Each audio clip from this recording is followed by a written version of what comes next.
reflections, ghosts in the cold.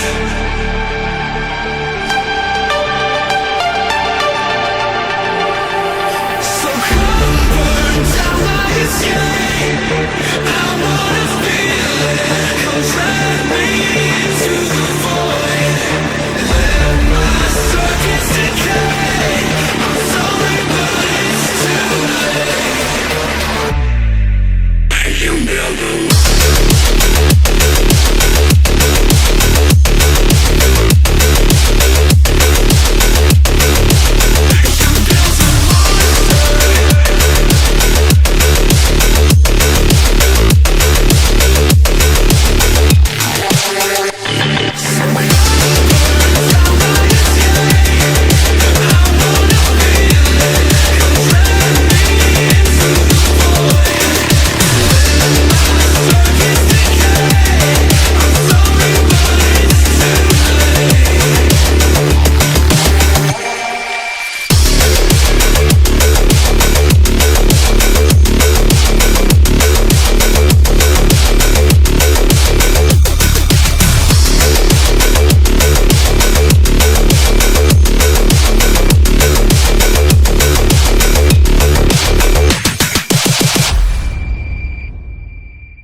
Well, hello. Welcome back. It is Wednesday, 11 o'clock Eastern Standard Time, and we're playing some Rennsport. Full disclosure, this is a total shot in the dark. This could go either way. This could be really, really fun, or this could be a total nightmare. I have absolutely no idea. I look forward to it, and I don't play a lot of Rennsport. I have had fun in Rennsport, especially online. Online, I found has been 50% fun, 50% pure chaotic madness with people having absolutely zero idea how to drive cars. I am not a good sim racer, but I at least try to be cautious of not, being a rammer, and goes either way. I mean, I feel like that's every sim, though, so I really can't put that on Rennsport. That's just people. It's I have no idea how to fix that personally. I could put out suggestions and be like, oh, yeah, do this, this, and this, but at the end of the day, I don't know. I just play the games. I just show up and play them. So that's what we're going to do today.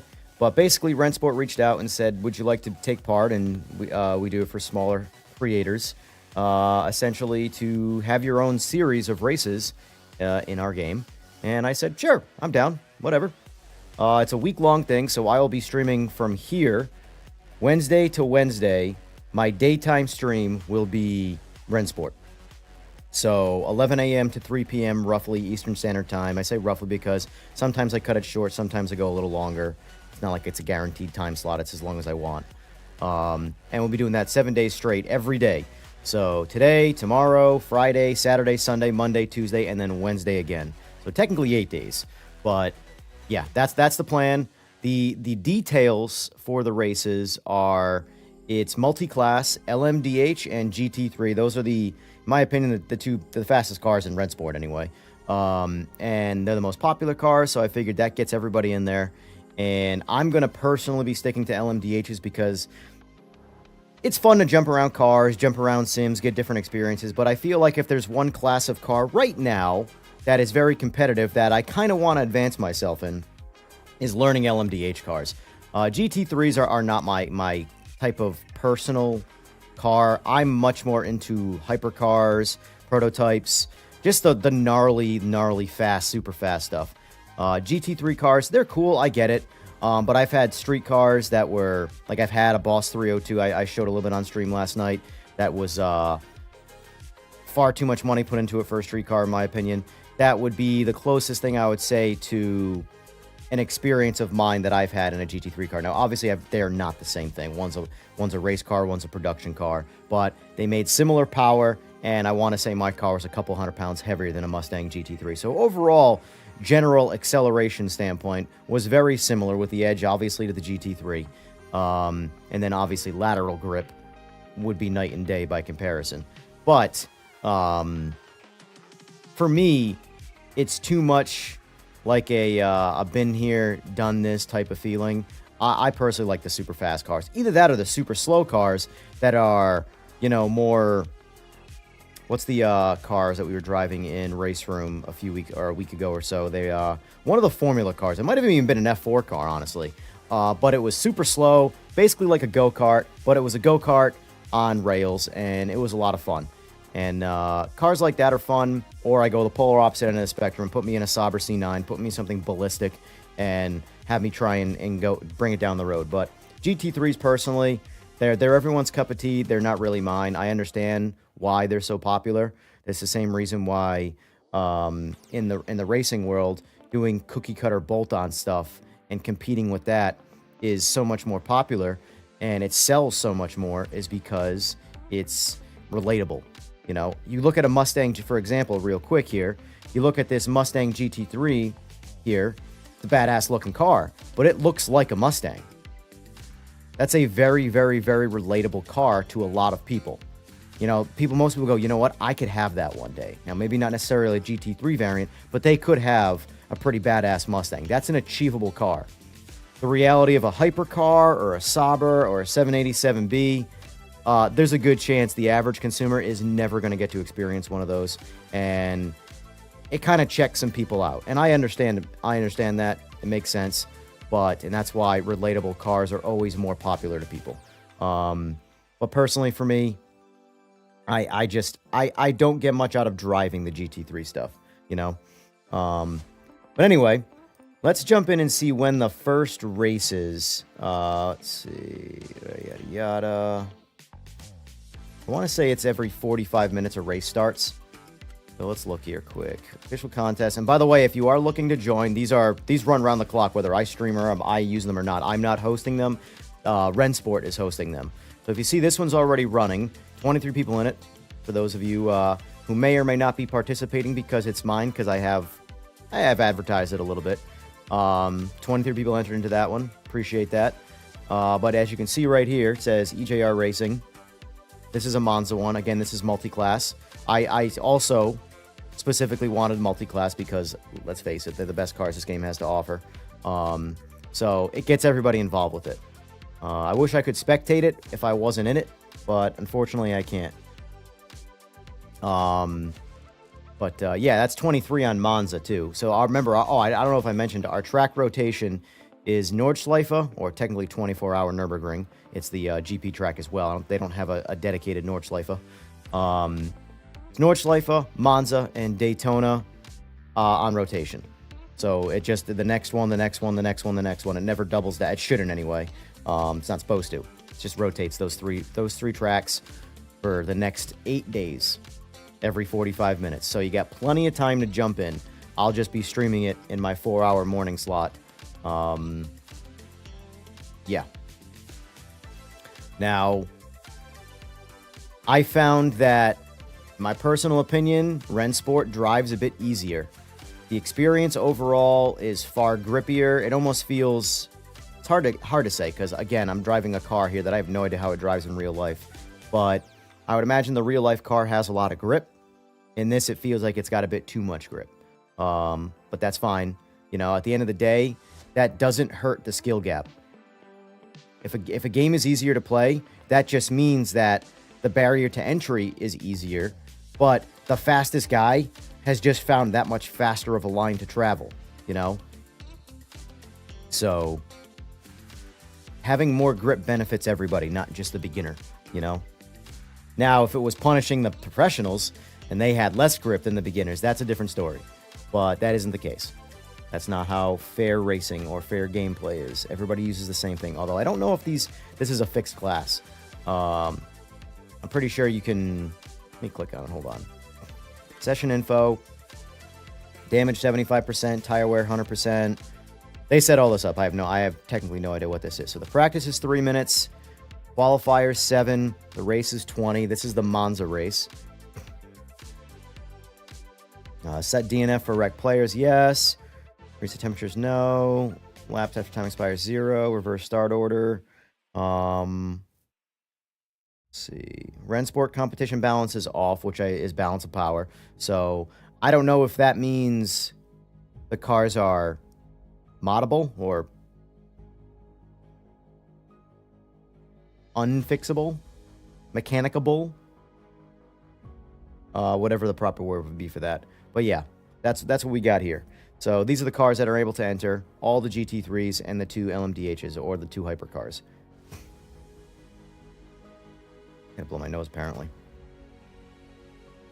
But yeah, the first one we're going to be getting into is...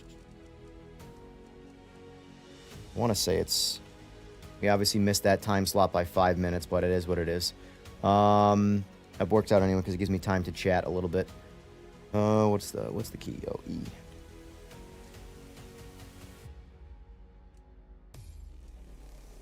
You know what? Perfect. 30 bounds, so. All right, the first one is right here.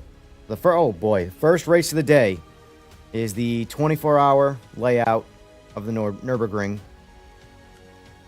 Guess I'm going to register up. And we've got session info, 2-minute, which is relatively pointless to practice. I don't know why the practices are always so low. You can't really do anything with 2-minute practice, especially on a track like this. Qualifiers, 10 minutes. And I mean, you could definitely absolutely do a lap in 10 minutes, but you can't make any mistakes. I might not actually qualify, I'll be honest with you. I might just stay in the back of the pack. It's going to be all GT3s anyway. I shouldn't say it's going to be all GT3s, but I speculate that you're going to have a lot more GT3s in this than hypercars, but we'll see. Let's see, yada, yada, yada. Oh, this is a 3-lapper. So this one is not 20 minutes. This is 3 laps. So that's a good... probably 27 to 28 minutes or so. How is the AI in Rennsport? They're set to off by default. They're just artificial. They're not artificial intelligence.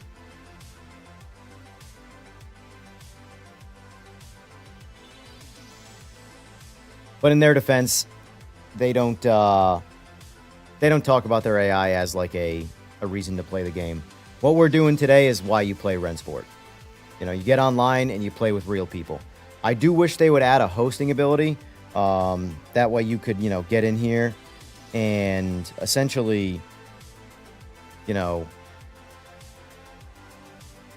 set your own races up on your own, Going off way. But that would be for example, I would put this game in my rotation of having a good time with if I could host my own lobbies. That's my personal favorite thing to do in all of sim racing. Why you see it all the time on here. Outside of like doing my comparisons or my like sort of like informative style streams where I at least try to be informative. The hosting private lobbies, private races. To me, that's how I grew up racing. The ranked stuff is still newer generation. The esports style of things, people wanting to compete. To make it a somewhat of a real competition, a real sport, which is fine. It's just never been my thing. For me, video games have always been an escape from real life problems, real life, just real life in general, So the last thing I want to do is get out of my real racing career with animosity, competition, and every risk on the planet and get into a video game and try and repeat all that shit. I want to keep this as kosher and relaxed as possible. That's my video gaming mentality. So if you're into the more like, serious, super serious rank, and there will be stuff that I do want to absolutely compete in ranked in, and I just haven't found that shtick yet. Something that really entices me, like I want to get good at this.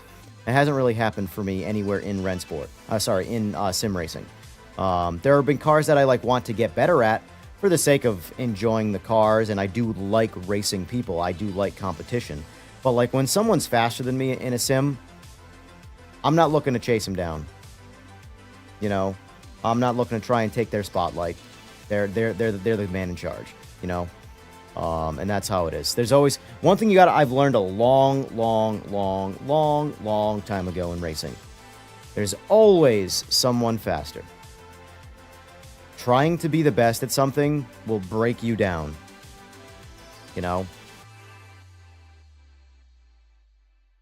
You can be Oscar Piastri. And then there's a Max Verstappen. You know? There's always a faster driver.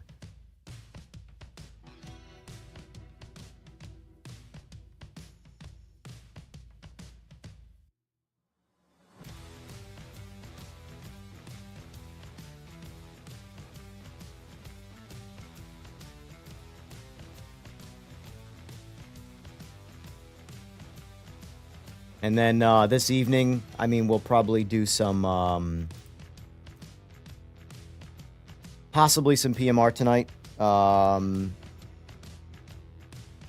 Maybe either way, I think my nighttime streams are gonna go to, unless I know for a fact we are 100% sticking to one game. I'm probably gonna do that broad sort of like rotation of PMR, AMS2, and Race Room. But I will say, if we do consider AMS2, it's going to be like, that kind of has to get played first. For me, anyway. I can't go from PMR or especially Race Room to AMS2 because of the slide physics. I can't adapt. Brain's too old, I'm too stupid, whatever it is, I don't really care. I can't do it. Now, I can start with AMS2, and because my brain hasn't been... It's sort of like a... I can't palate cleanse my brain when I switch from PMR over to another sim or whatever the case is. However, if I start fresh that day in that sim, I'm palate cleansed. My brain can adapt to the slidiness, and I quickly, real quickly, I'm used to it.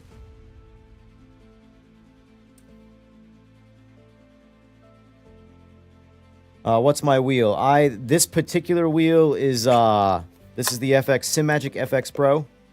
I also have the GT Neo and the Neo-X wheel with my Sparko wheel on it.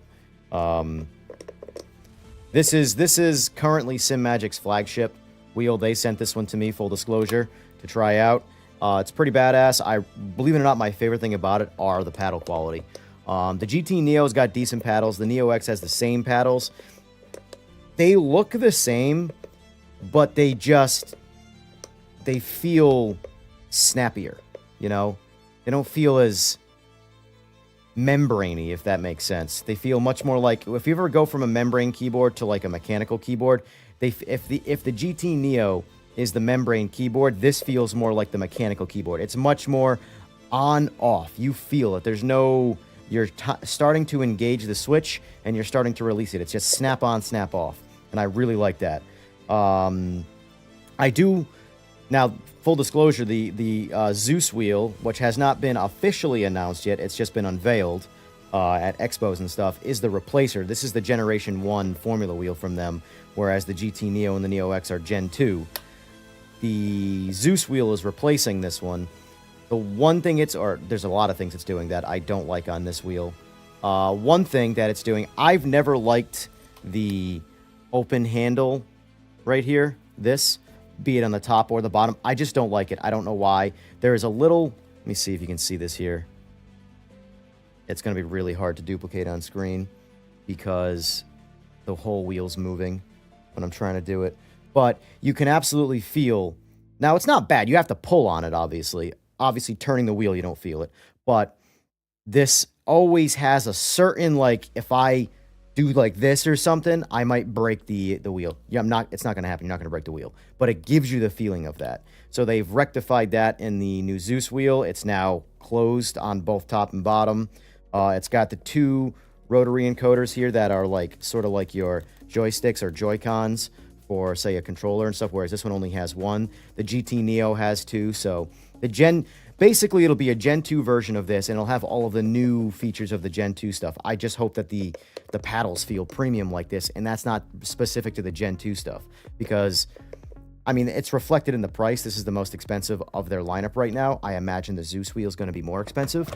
But for the most part, this wheel has become my go-to unless I'm driving a car that requires a sequential or an H pattern, and then I go to my round wheel. I haven't really used the GT Neo since I got this one. Oh, it's ETR. It's absolutely hilarious on PC too. It's the same game. The That's why, like, so I always try and tell people too. Everybody always wonders, is like, oh, is the PC game the same game as the console game? If it's cross-play to where you can directly play each other, then you have the same game. If it's not PC to console crossplay, which is why I always tell people that the ACC on console is a dumbed down variant of the ACC on PC. If it wasn't, you'd be able to play together, you know? And it's not dumbed down where, like, if you would have to play them back to back to really understand the differences. A lot of it, like, for example, on console, I don't know why, there is an input lag that is built in. It's not built into, it's not intentional. But there is an input lag on the console variant that just isn't there on PC. I'm talking same gear, PC, console, game mode on the TV is a minimal input latency as possible. There is a delay in the ACC variant on at least PS5. I've never played it on Xbox, but they're clearly not the same game for various different reasons. That's just the one, to me, that's the most intrusive. Now, you can get used to a certain level of input lag.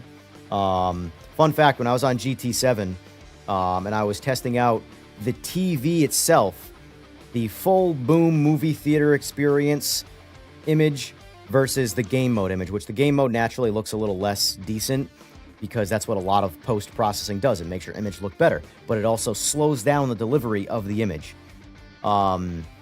So I did 3 laps on the, which GTB? The 308 GTB on the Nordschleife. 3 laps. I was within a second every lap with that car on the Nordschleife on GT7. I then switched my TV to game mode. I went 3 seconds faster all 3 times.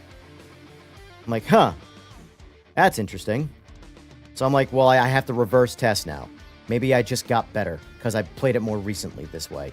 My superior test was the most recent one, so maybe I just adjusted better. I switched back to standard mode, and I slowed down by 3 seconds again. I went right back to my old times. And the biggest reason for that is you're missing braking zones.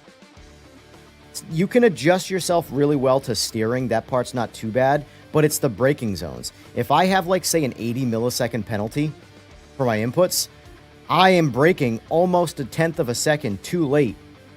And when you have a window of maybe 20 milliseconds that you should be braking for, like, perfect braking. So I was finding that I was braking late on almost every one of my braking zones, and it was massively slowing down my entry speed into the next turn. And it related to 3 seconds on the Nordschleife.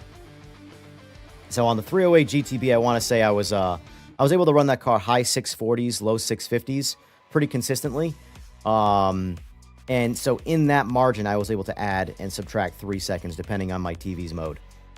And that, for some reason, is, like, baked into the ACC variant on PC, or on console, sorry. So that's why I worry about what LMU is going to do. If LMU does the whole, what do you call it? Oh, I don't want to be in a GT3 car, by the way. Definitely don't want to be in a GT3 car. Fix this now before I get too wrapped up in talking.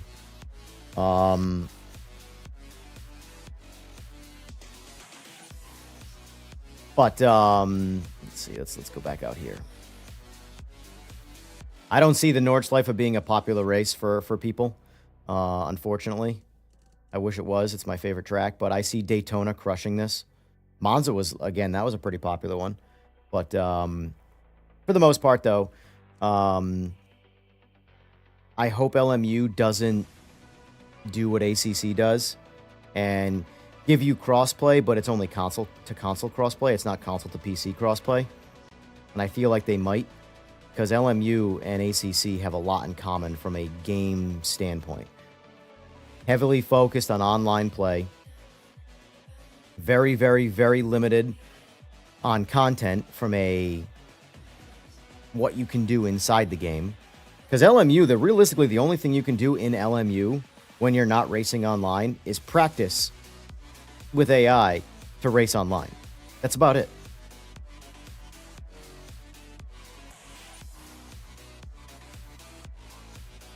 But I'm hoping that 2026 is an overall good year for all the Sims. I have no dog in the fight. I want them all to do good. I like every one of them in their own sort of niche. I would love Rennsport to get to work. I mean, I know they supposedly they're cooking on some updates, like bigger updates, not small, like, because in my opinion, the game doesn't need any like small patching. It just needs content. It needs a heaping amount of content. Because their last update was before Christmas, and they said they were going to be trying to stick to a once a week patch system. And I was like, oh, cool. All right. They'll slowly be bringing us more and more for the game. And they haven't sent out a patch yet. And it's been, we're going on a little over a month now, right after saying they're going to do one once a week. Now, I don't know the politics behind the scene. I just see what I see, and then I say it. I address it. Not saying it's a problem. I think the gameplay is great. There's just not a lot of people playing it. And there's not a lot to do in it. I think if you gave more cars, gave the ability to host your own lobbies, and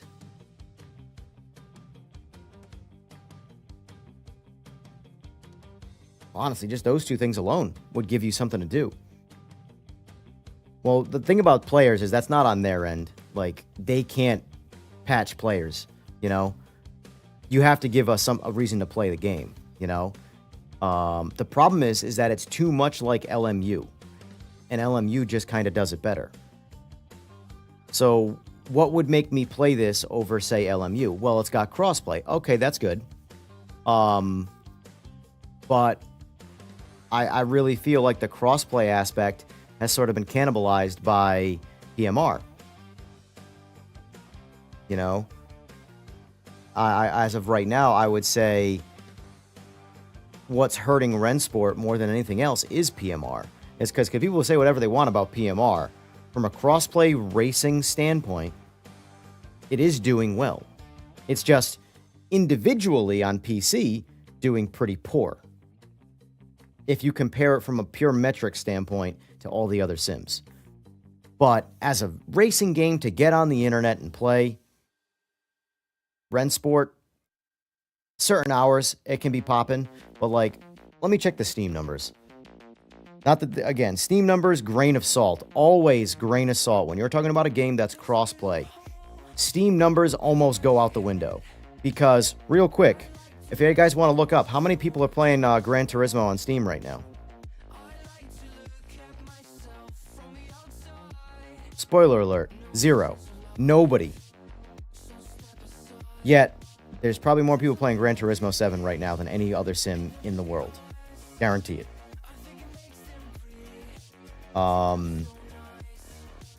Rennsport, concurrent players.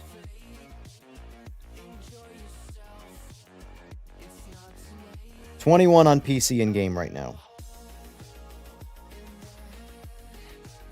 And yeah, of course you can't see console players. There's no way to tally those.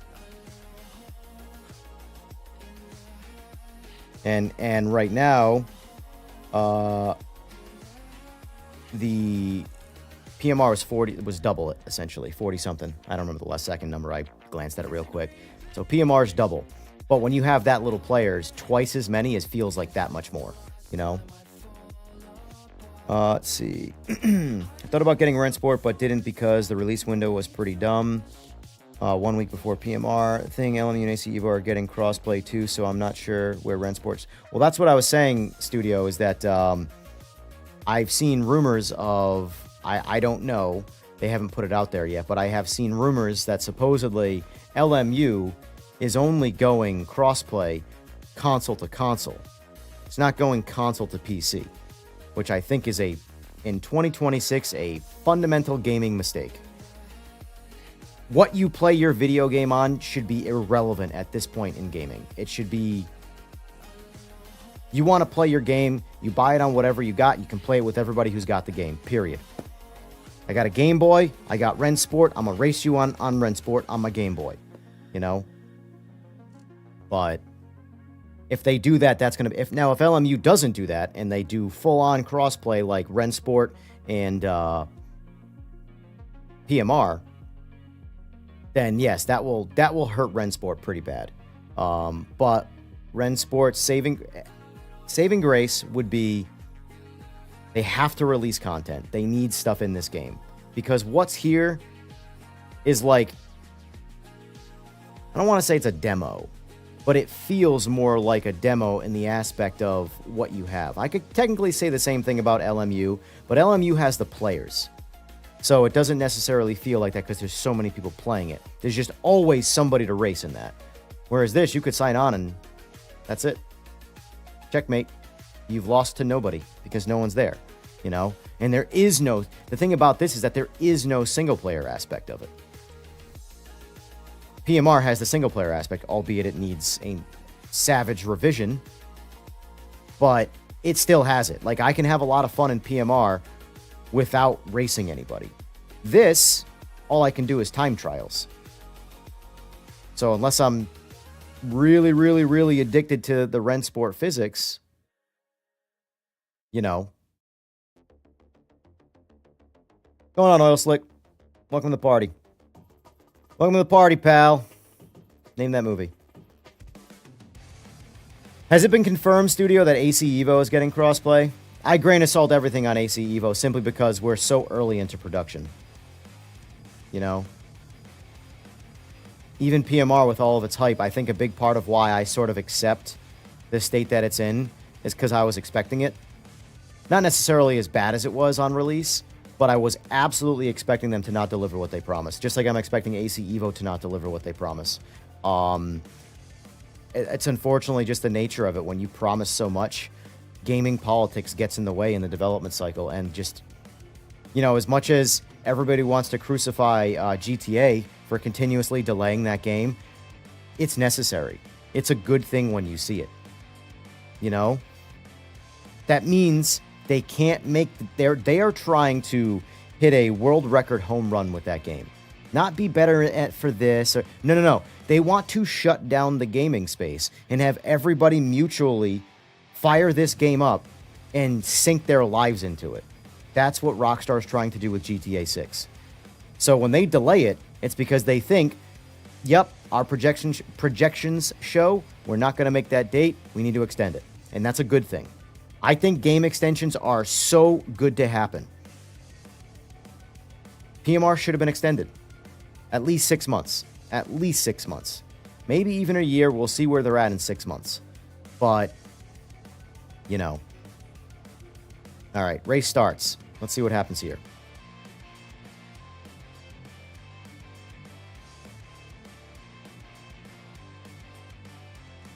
Get me in the race. What's going on here?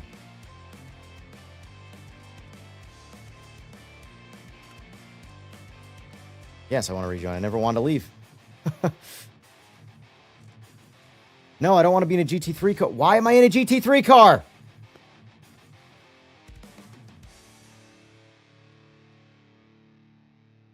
Oh, well. Is what it is. At last, a diehard quote. I've been waiting all day. You're welcome. You're welcome. Oh, I am in a hybrid. Why did I just say I was in a G... You... What's going on? Now it shows 2 people. Well, hopefully it's more than me in a GT3 car, because if so, this is going to be a solo run.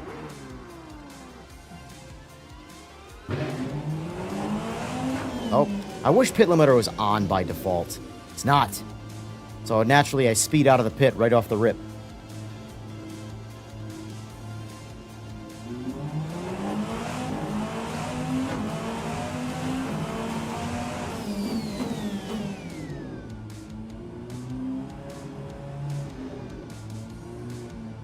I do need to practice just doing the GP track of the Nordschleife, or the Nurburgring, sorry. I do not know the GP at all.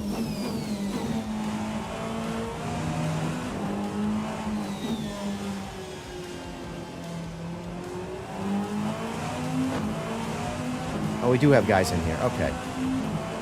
I don't know, it's weird. It's like, it's almost like it's delayed information, I guess. 9 people? I'll take it.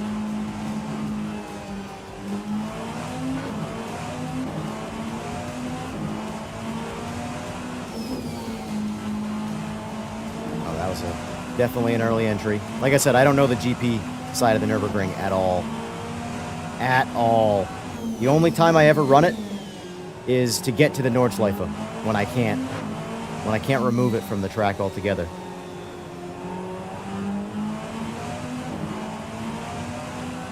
We'll say Rennsport hasn't given you one reason to purchase it yet. I mean, it is fun. It's just, it needs content, man.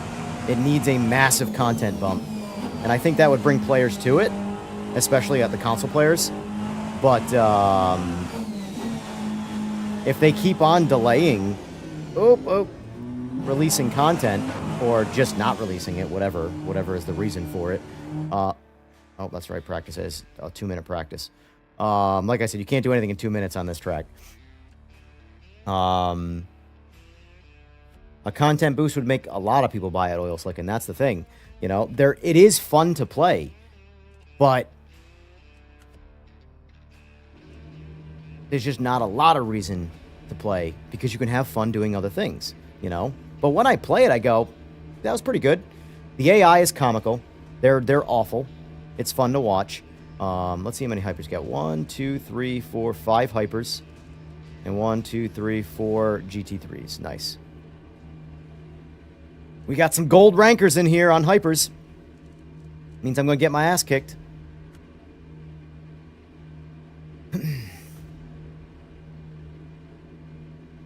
They do need a lot, I agree. This is still Ren Sport. Last time I looked, the fastest thing in the game was the grass growing on either side of the track. Hopefully that got fixed. I mean, I'm in a hypercar right now. So I think that's faster than the grass growing. Grass does look pretty good, though. I'll give it that. Pretty decent looking grass.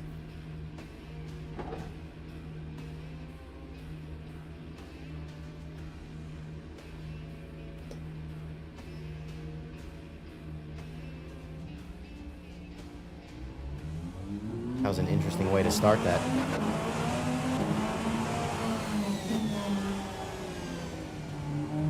Alright, let's see if I have enough time to put up a quali. I don't think I've ever in Rennsport taken a hypercar around the Nordschleife. So this is going to be a first time for me.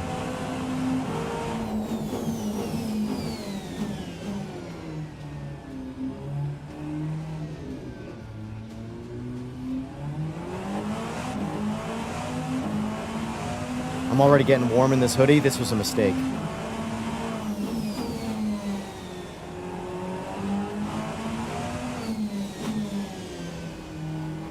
This section absolutely crushes any lap time I would put up.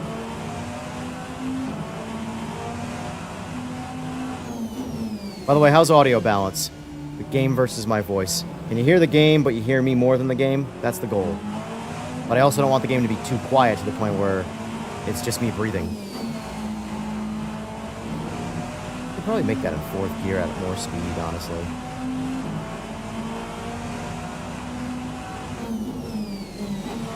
I like the sound of downshifts in this, I'll say that. Got a real nice, crisp downshift.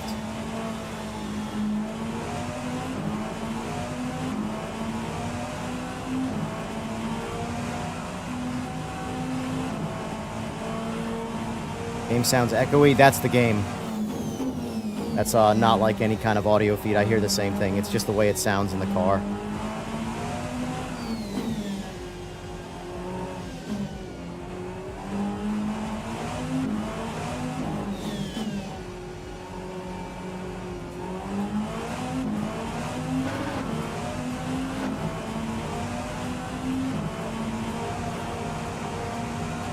Pretty intense grip.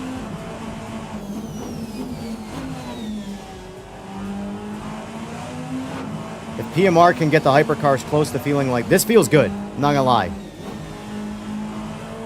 I don't know what these cars should feel like in real life, but I would imagine getting into a, you know, multi-million-dollar hypercar would handle like I'm on rails at very high rates of speed. But I could be wrong. I don't know. Never gonna drive one. Never gonna know. So I like to just suspend my disbelief and race the car. Probably could have stayed in that at wide open.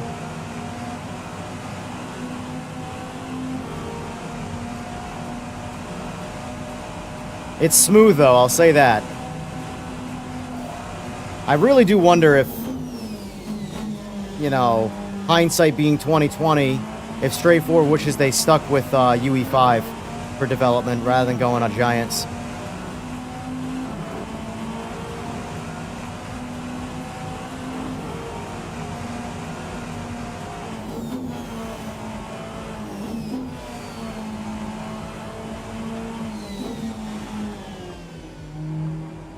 See, the problem with Rennsport is this is relatively easy.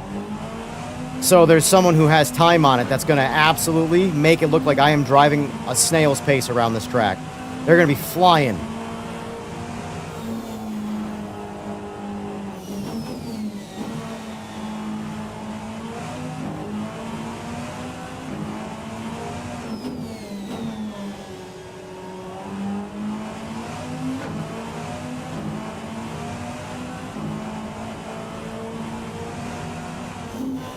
I'll tell you one thing, you get in this car, and then get into another sim in this car, you're gonna have problems. You are gonna crash. It feels good though, that's the thing. Realistic or not, it feels good. You know? It's a very reactionary-based race feeling. You know? It doesn't feel like I'm managing tires. I'm not managing tires whatsoever. Not paying attention to grip. I'm just flying around this track and reacting as fast as I can. So, that in itself is a fun sensation.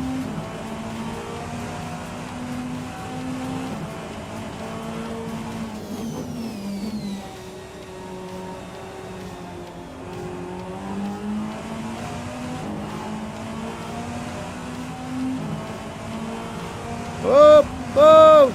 Looking at chat. Cannot do that. I'd love to entertain the comments, but at the moment, I gotta finish a lap.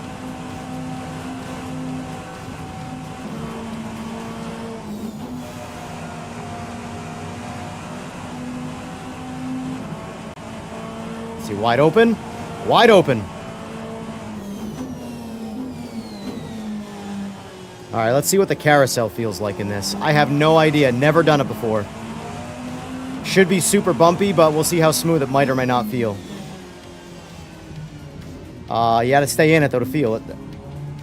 Not bad. It feels on it. It feels like every other carousel. Alright.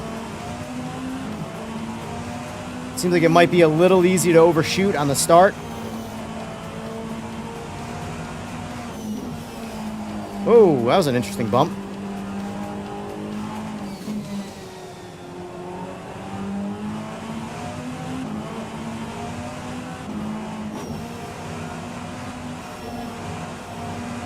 Fway, this would be a great game for you to get good at the Nordschleife. A lot harder to make a mistake. Or be punished by a mistake, I should say.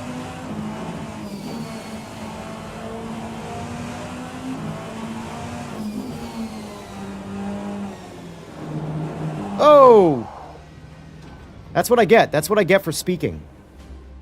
Alright, get back in there. Oh god, this is gonna... This is just absolutely crushed any level of qualifier for me. Jesus Christ, Austin Powers. Please tell me you guys know my reference. Now you're gonna give me... Oh! Alright, here we go.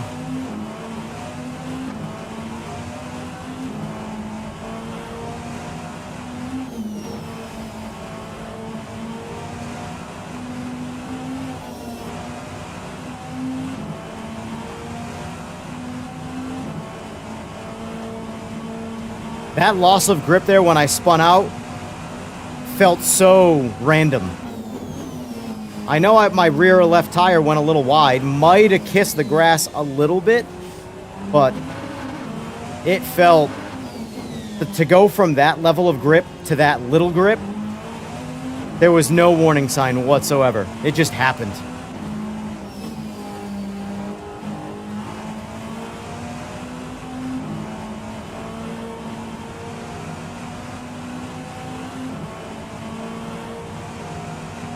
Oh my god. It's like I immediately... I looked at chat. I literally looked at chat. It's some instantaneous thing. Don't do it. I almost did it again. Stop. Look at the road.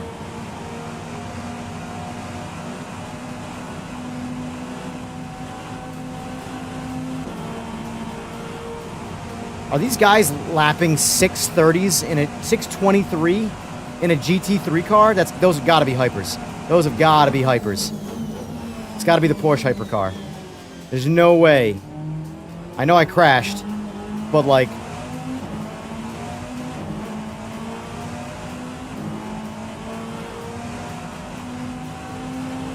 Oh, okay, class hypers. All right, that does say hypers. All right. Whew. Apparently, I gotta hit pause.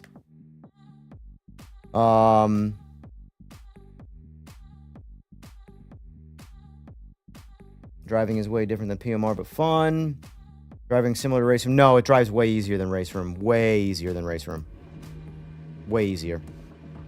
What is my, yeah, windowed full screen. I should be able to, like, move my mouse over to my other screen, and I can't. I have to tab out. I guess windowed, maybe? Alright, window did it. Now I can actually leave this screen. I can't do it when the game's not paused, though. Jesus. Alright, let's see. Balance is fine. Let's see. What's going on, AJ? Welcome to the stream. Audio sounds good. Appreciate it. How's the driving compared to PMR? Audio balance okay. It's different. It's easier. I'll say that. That's number one. It's easier. Especially in the hypercar. But the hypercar is also problematic and one of the hardest ones in Rennsport. So, you know.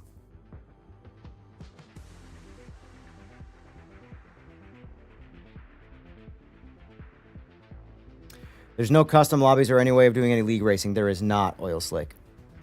There is not. I gotta take my hoodie off for this.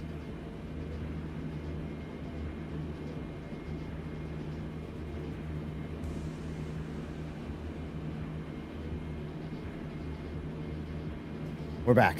We're back.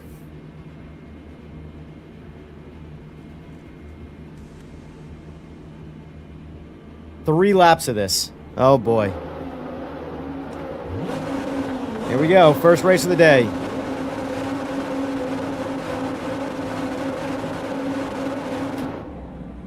Wow, great start.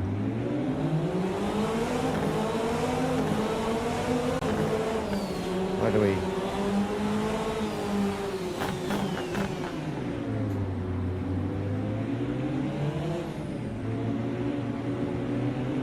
All right, that's the hardest part for not getting hit, I mean.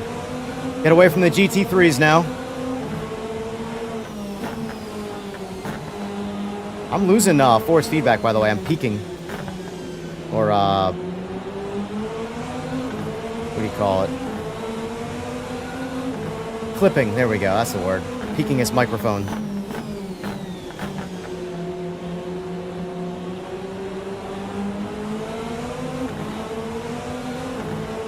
I expect these guys to slowly just drive away from me.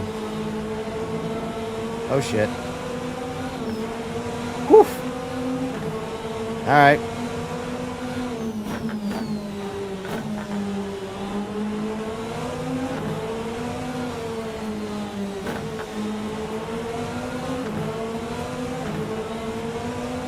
Yeah, you need to be able to, I agree, you need to be able to host a lobby so you can make a league race. That's the biggest reason I don't play this game on stream more often, because this is how I have to play it.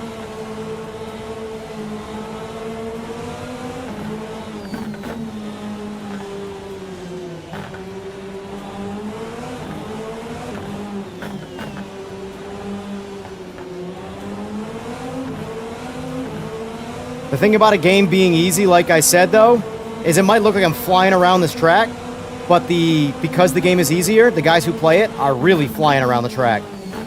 Like, they're making me look slow. Because I'm probably far more reserved than I need to be in this game based off of other sims. Like PMR, or even GT7 for that matter, I'd be driving so much more cautiously right now around this track. So I have to break out of that caution. Now I'm braking too much, downshifting too much. We're like, let's see if I can just lock the throttle here. Yep, that wasn't even an attempt that hard to do. Versus in qualifying, I hit the brakes and downshifted right there. And they're still sailing away.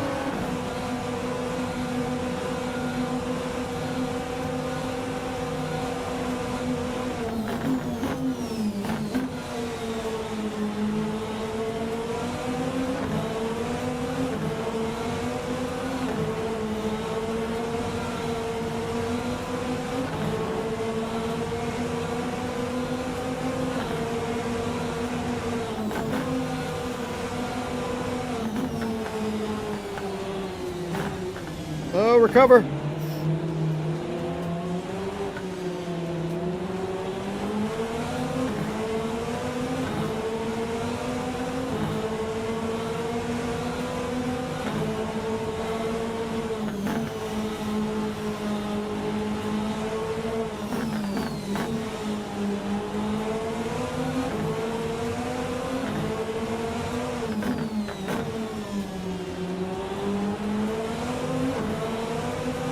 Just remember, in all forms of racing or any competition, it's not how you start, it's how you finish.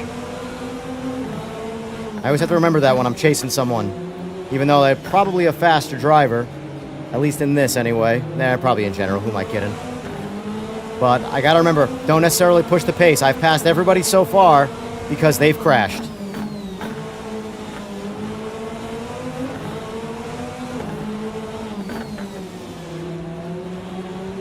Should have been in second.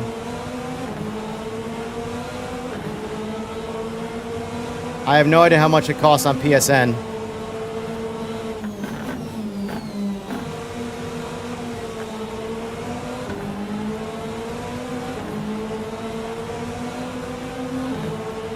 Apparently it's popular on PSN though, because that's everybody in the lobby, besides me.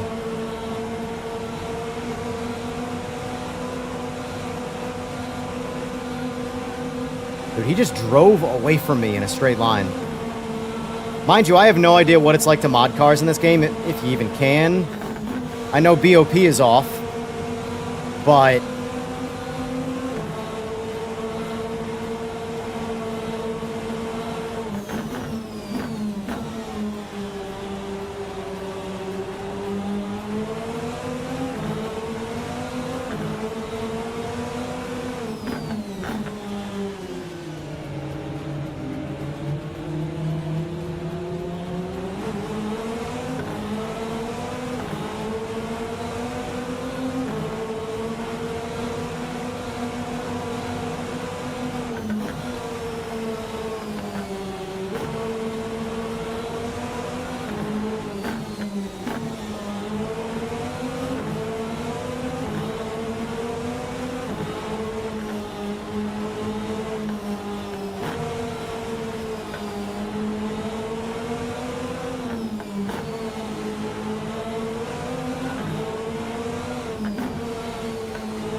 Alright, here's where I lost it last time. There we go.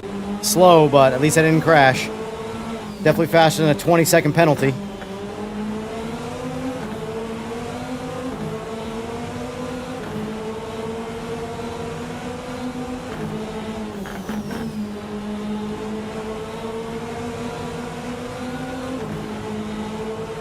Yeah, this guy is definitely faster than me.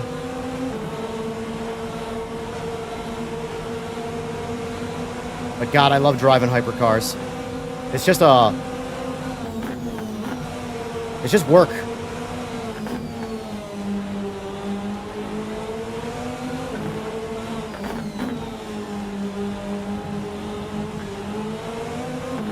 Like I said, it's not how you start, it's how you finish, even though we got 3 laps left, or 2 laps left after this.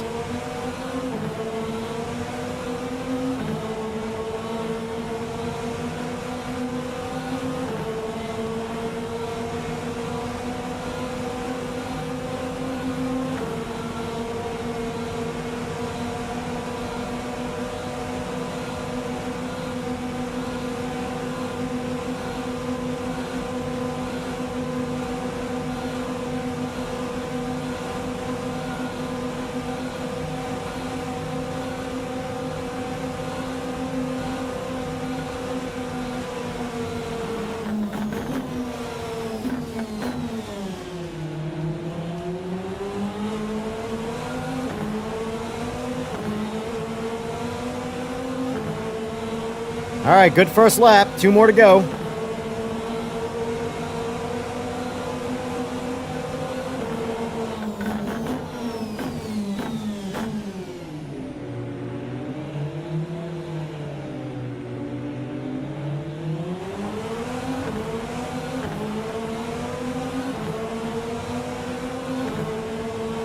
That lap was 30 seconds faster than my qualifier.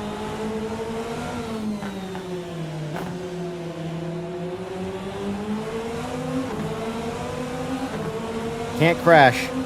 Really does just take you out of it.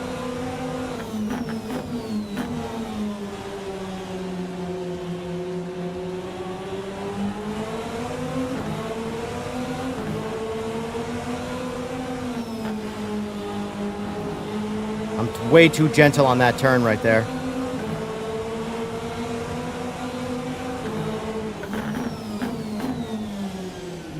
Late braking right there. I really got to learn this GP track, man. I'm so bad on it.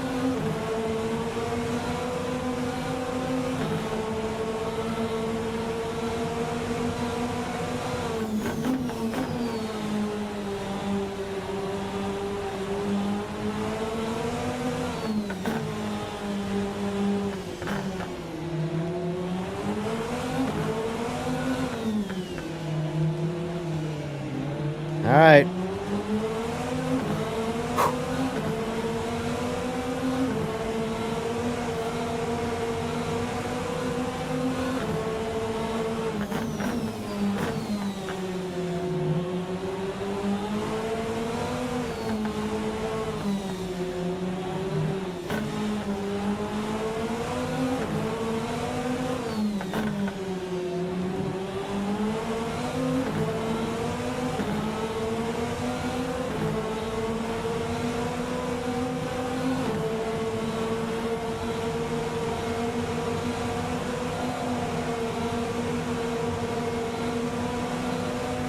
Yeah, those sectors all felt way slower.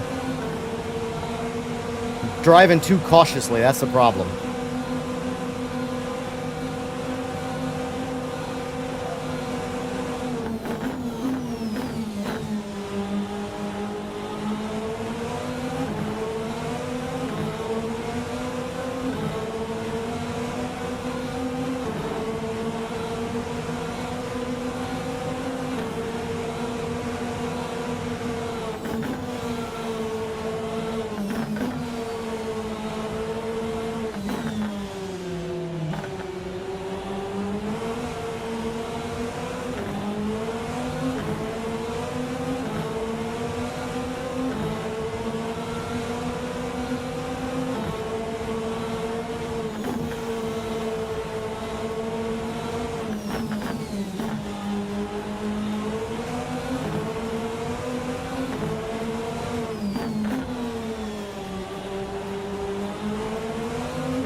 It's amazing how much faster you drive when you're chasing someone. Every sector's been yellow from my first lap because I'm not chasing anybody. So I'm driving more cautious to just not crash.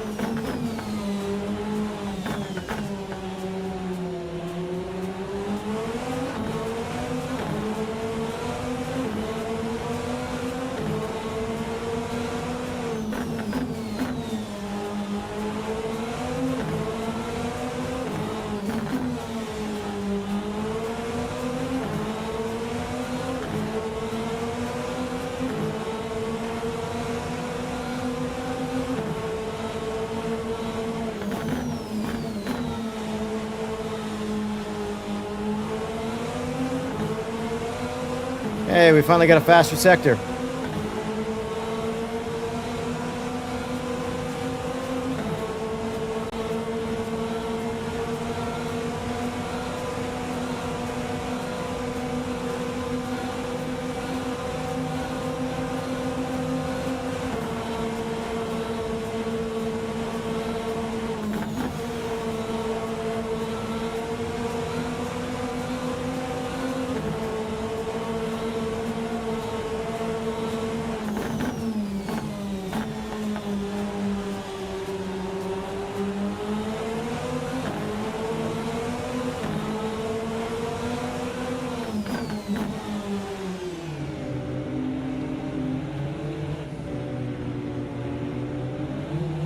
Slow.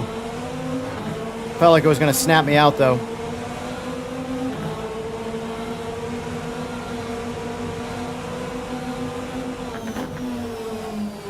That bump is so random.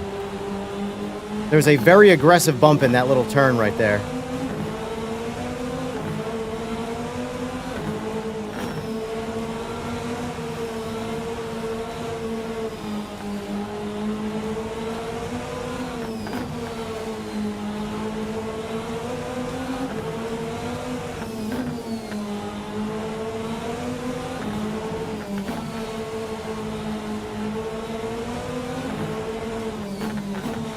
Slow. All right.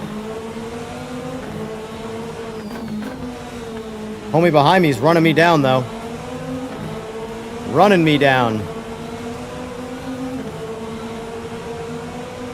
It's crazy to think that you can drive that much faster in this game. That's what I'm talking about, the ceiling being raised when the game gets easier. When you don't have the penalties for, like, or the cars are easier to drive, and you can be more aggressive with it, you can just go that much faster.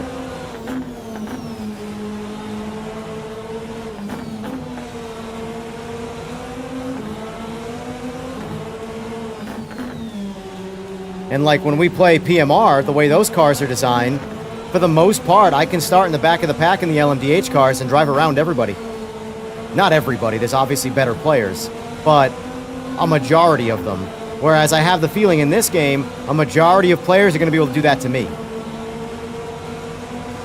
Just bully me.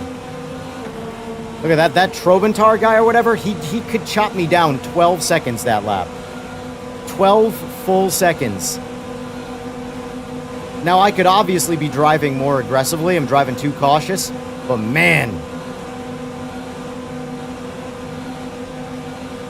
I think everybody else went to pit. I think it's 1v1 right now.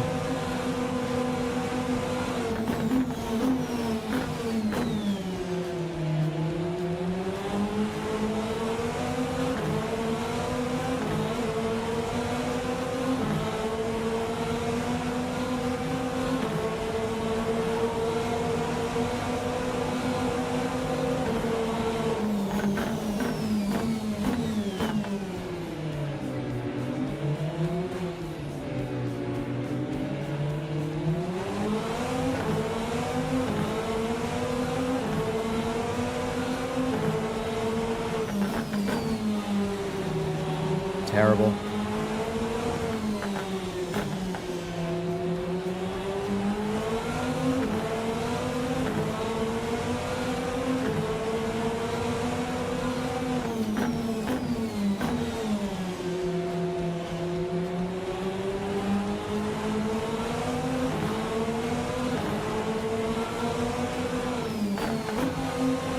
Oh, I did it again. I just lost probably a full second right there.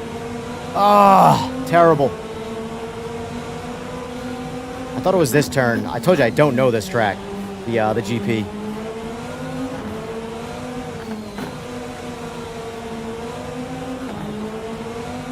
Yeah, he just took advantage of that. I lost a second and a half right there.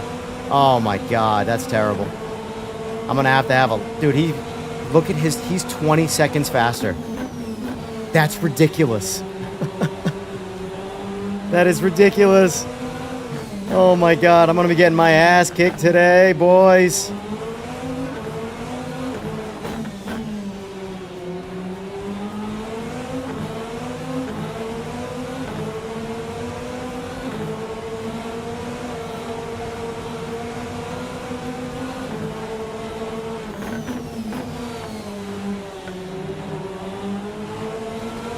Imagine the way I'm driving and then pulling 20 seconds out of it.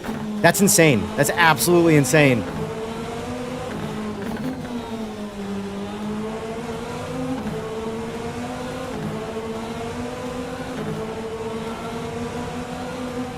What's going on, Steve?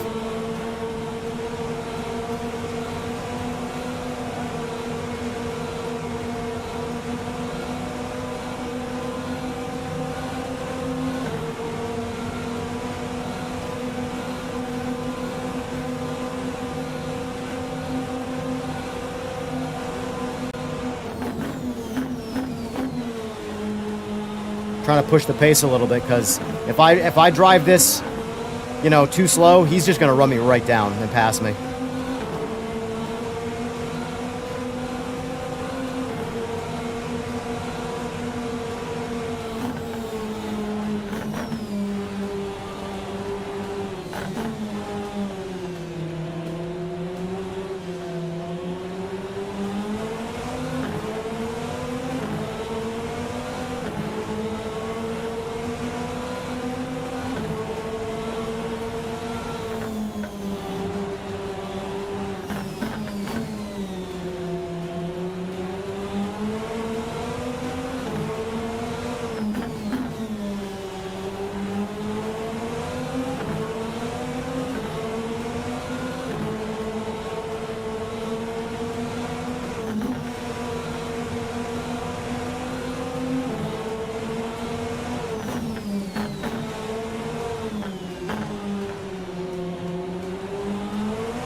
Be a nail biter.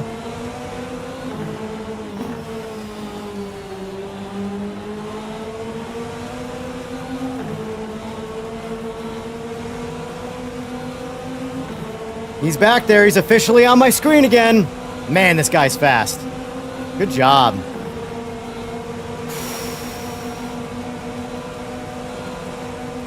All right, we're parked now. I gotta navigate like 3 turns. He might have, I will say, he might have more battery deployment. I'm running default, whatever it gives me.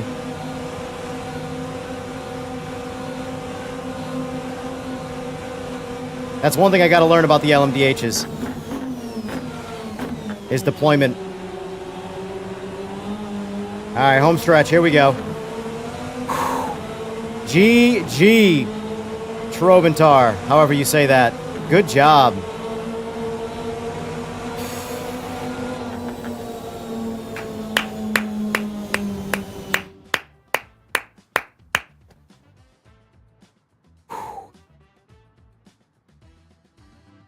Damn, I'm sweating from that. Oh, whatever that means. I got to level up, guys. It's an RPG. I'm level 13 now. Oh, man. I gotta go to the bathroom after that one. I need a Xanax. Jesus.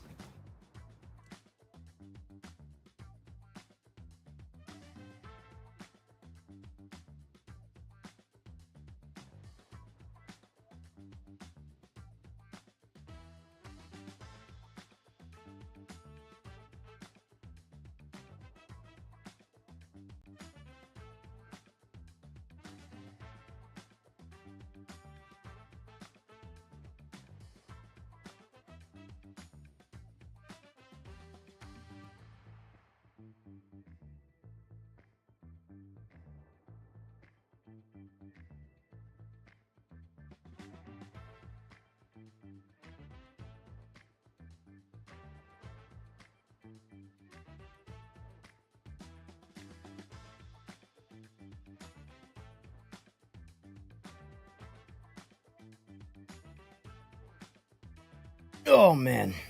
All right.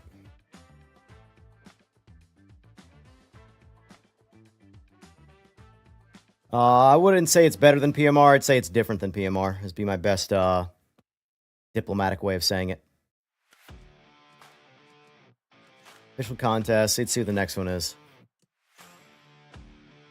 Starts in 1 minute. Jesus. Guess I'm ready to turn up, boys. Select car. Give me my LMDH. Select car. Okay. Actually, there's not a lot of GT3s in here, but that's fine. Look at this, though. This game is being dominated by PC players.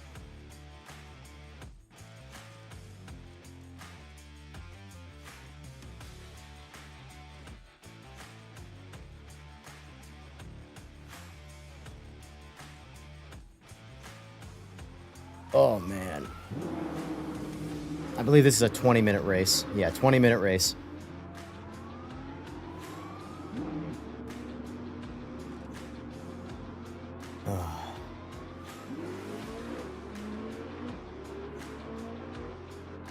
I'm gonna chill out on this session here. I need to recoup from that last one.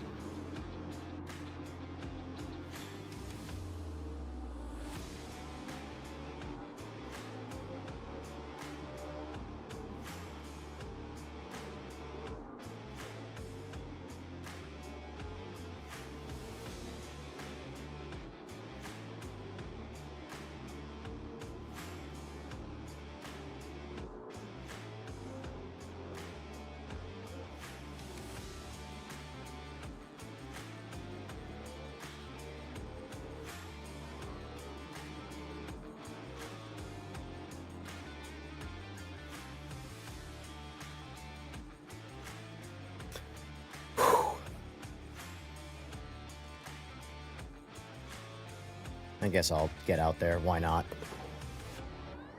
Oh, get my pit on here.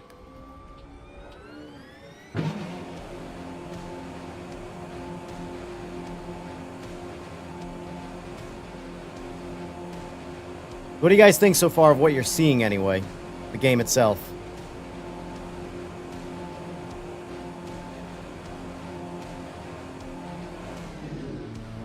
Does any of it look enticing? Interesting? These cars are on absolute rails. I am so slow in them, and I feel like I'm fast as shit.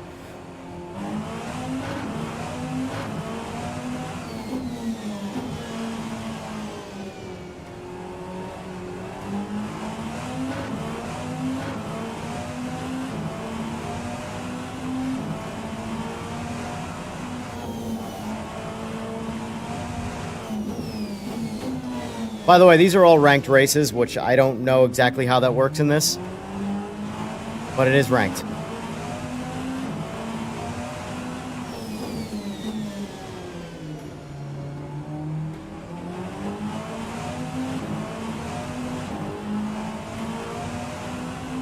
Actually, you know what? Let me see here.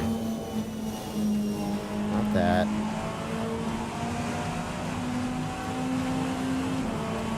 already forgot what... Whoa, boy.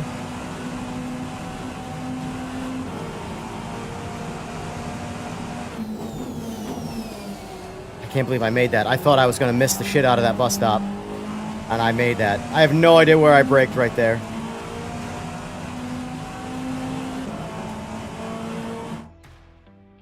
What's my button to get into the I feel like it should be that. We got 1, 2, 3, 4, 5, 6, 7, 8, 9 hypercars.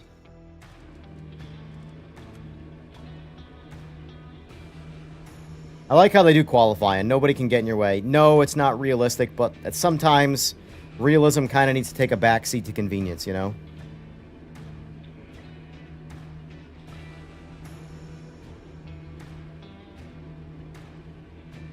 Ugh.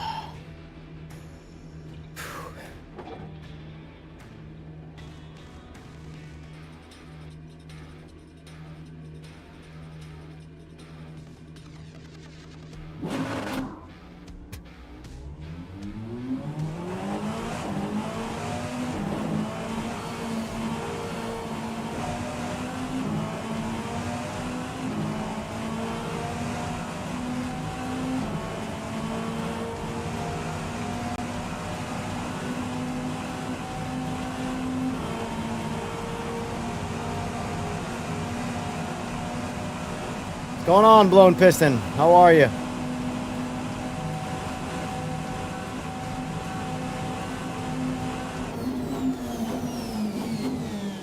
It's ridiculous that I can stop like that. It's ridiculous.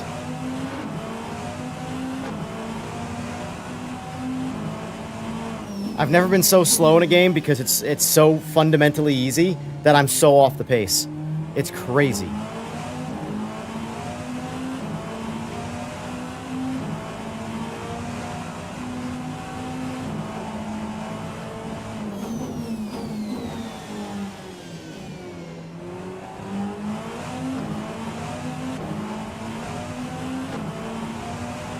God, imagine getting out of this car and then getting into iRacing in the same car. I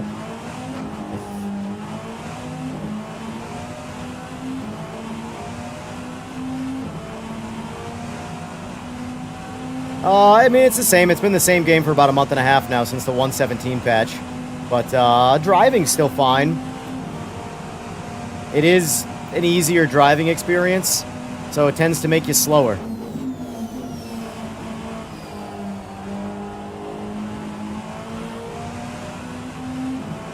I'm curious to know how off the pace I am. I can't believe that dude found 20 seconds on that last lap. Wild. Absolutely wild.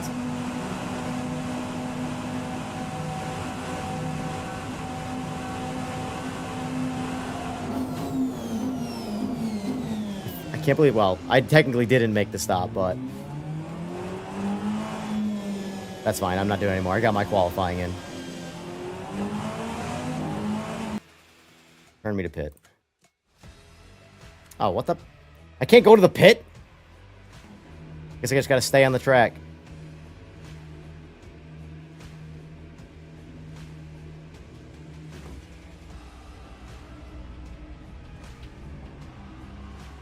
I haven't, I'll be honest with you, as far as like detailed questions like that, Fway, I haven't a clue. I have spent 0 time in this.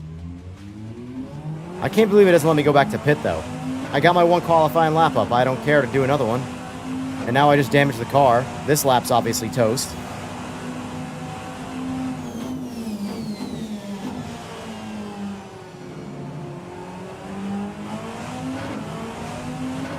Oh, it absolutely... I'm just going to park. I don't care. I'm... Park over here by the sign. At least the sign's interactive. Let's see.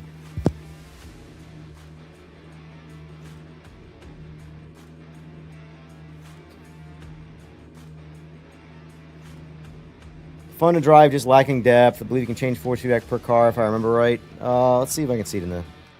If there's an option here. Controls. Bindings.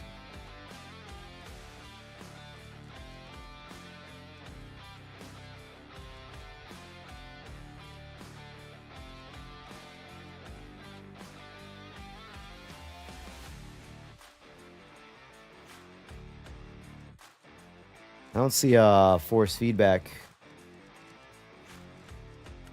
Only in force feedback is just your standard menu here.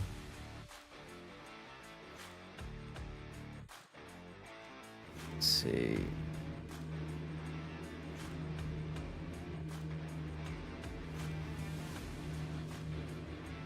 These buttons aren't... There we go.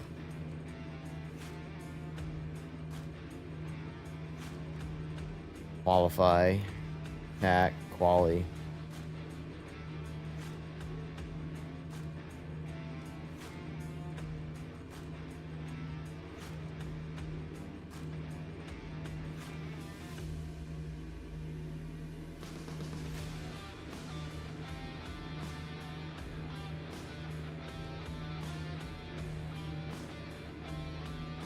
I don't really see anything with force feedback in the menu either.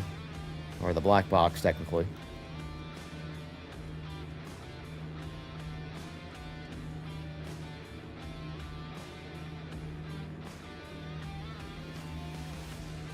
Yeah, there's not a lot in Rennsport. That's the thing. The driving's fun. I can't take that away from it. It's very arcadey. I know that word is like a cardinal sin in racing, but it's still fun though.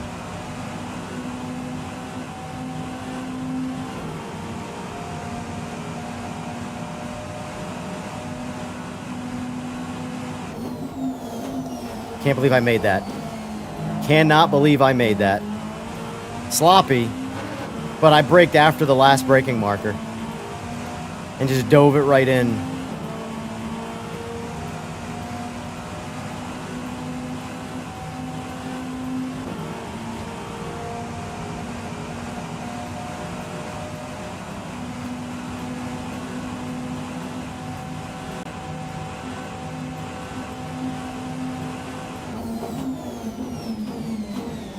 All right, we gotta brake sooner than that.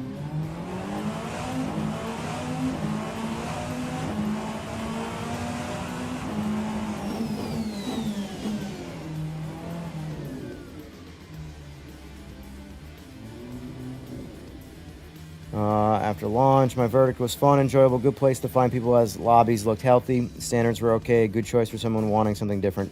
Yeah, it's definitely a solid choice for console, for sure, for just competitive fun racing. That last race was actually really good in the Nordschleife. Guys were all way faster than me, but they all ended up crashing at some point, so I ended up winning it. But no contacts. It seemed like there was a good... I mean, if you look at the rankings, though, here, I am the lowest rank, so... 26... All right, so sorry, this one guy here, he's lower than me.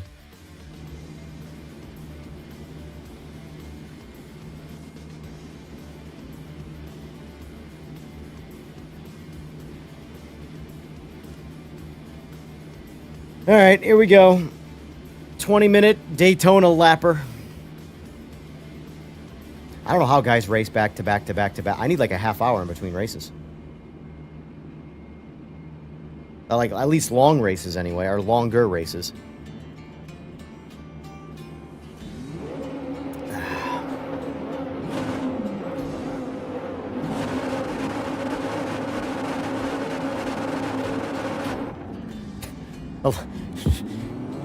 Oh, cool.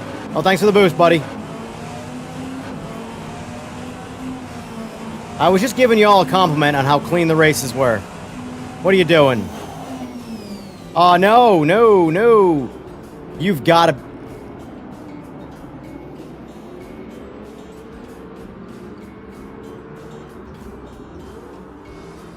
That guy just put me into the pit lane and gave me a drive-through penalty. You've got... That's why I just don't... I cannot speak. I cannot speak. Whatever I say immediately bites me in the ass.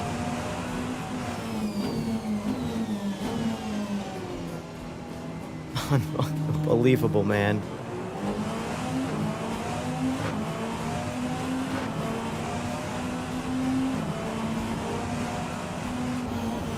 Whoa, all right. I have zilch control on the brakes as hard as I can.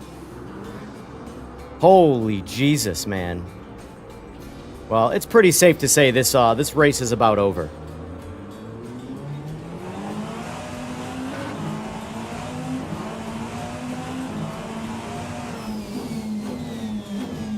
Holy shit.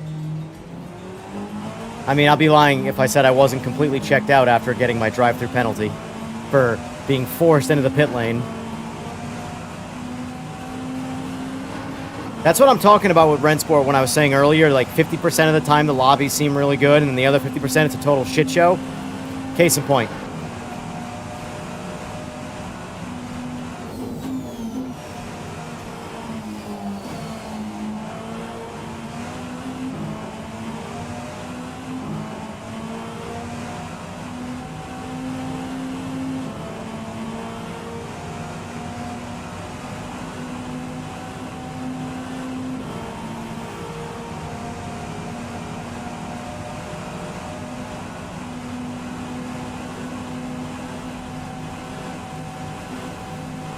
I truthfully don't even know why I'm continuing.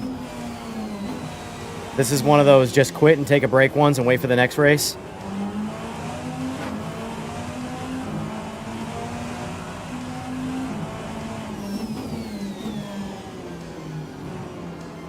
Because rankings mean nothing to me.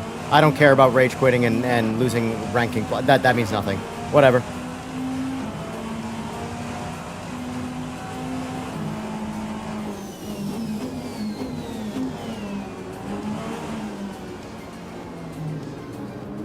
Jesus Christ, what are you guys doing?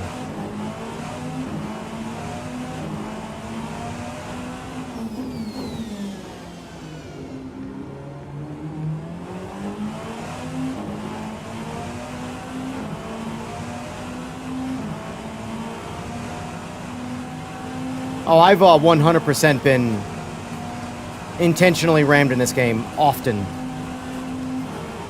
Like, I'll be going to pass someone and they just smash me off the road. It's pretty awesome.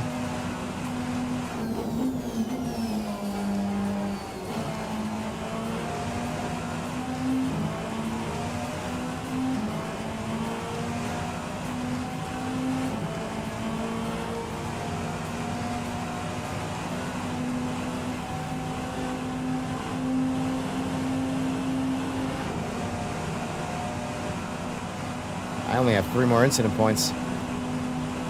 That's not good.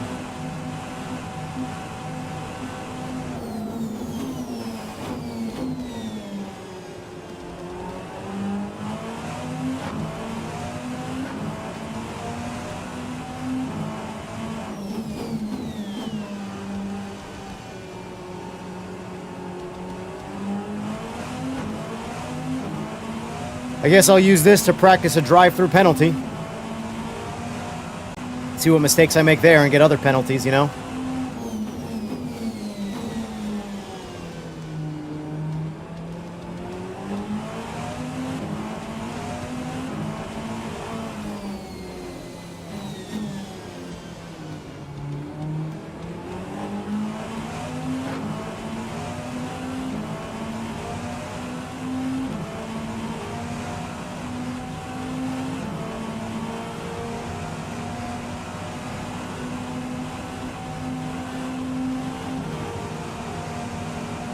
Alright, let's see how this, Oh.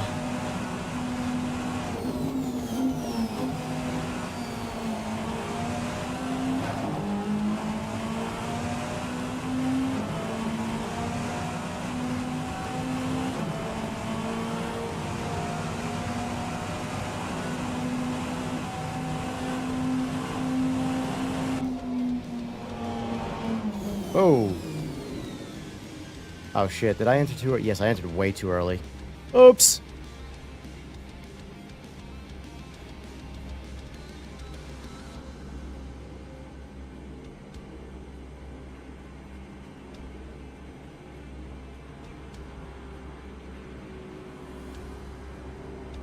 How many times am I going to pass the same GT3 cars in this race?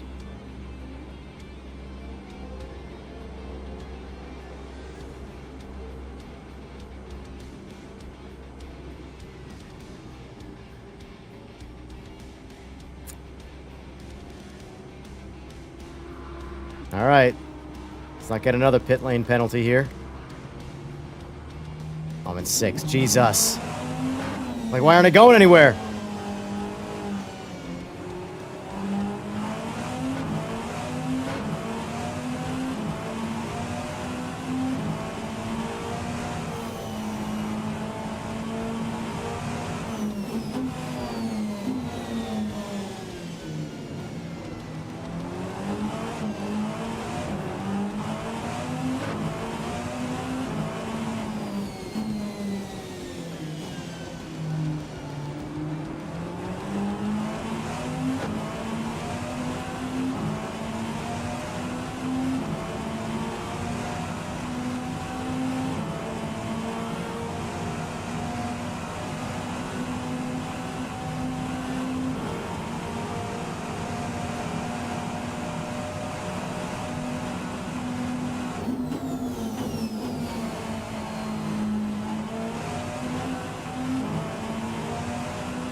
You're going to be in the next one? All right, cool. I'm probably going to back out of this race, though.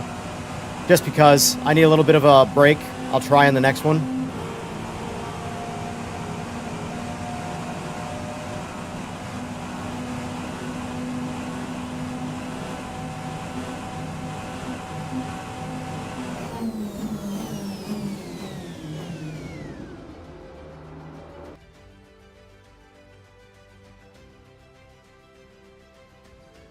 Oh, all right.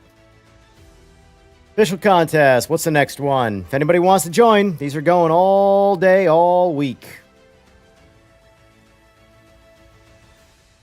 What's the next one? Right here. 12:55, so you got 20 minutes to join. Register up.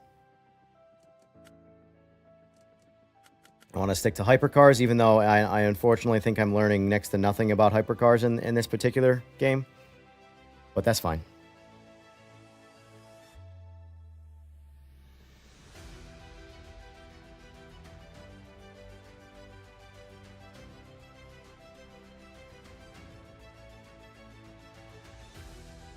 Oh, man. Ants on head level of stupid. Yes, sir.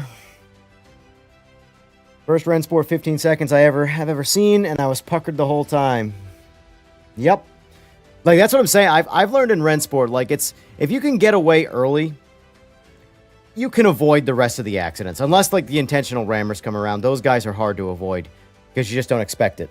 Unless, of course, they're going the wrong way on the track.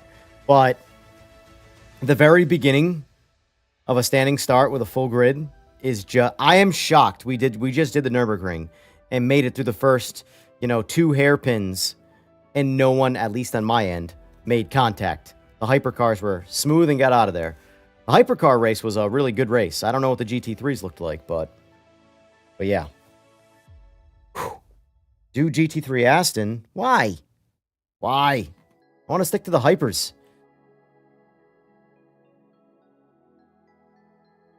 How do I go about... I didn't say... So they do this, Rennsport. Essentially... Rennsport reaches out to you, and I honestly have no idea what gets on their radar. I truly don't. I've tagged them in like videos and stuff like that I've made before, so maybe that. But because my Instagram is super small, my Instagram's only got like 400 followers or something like that.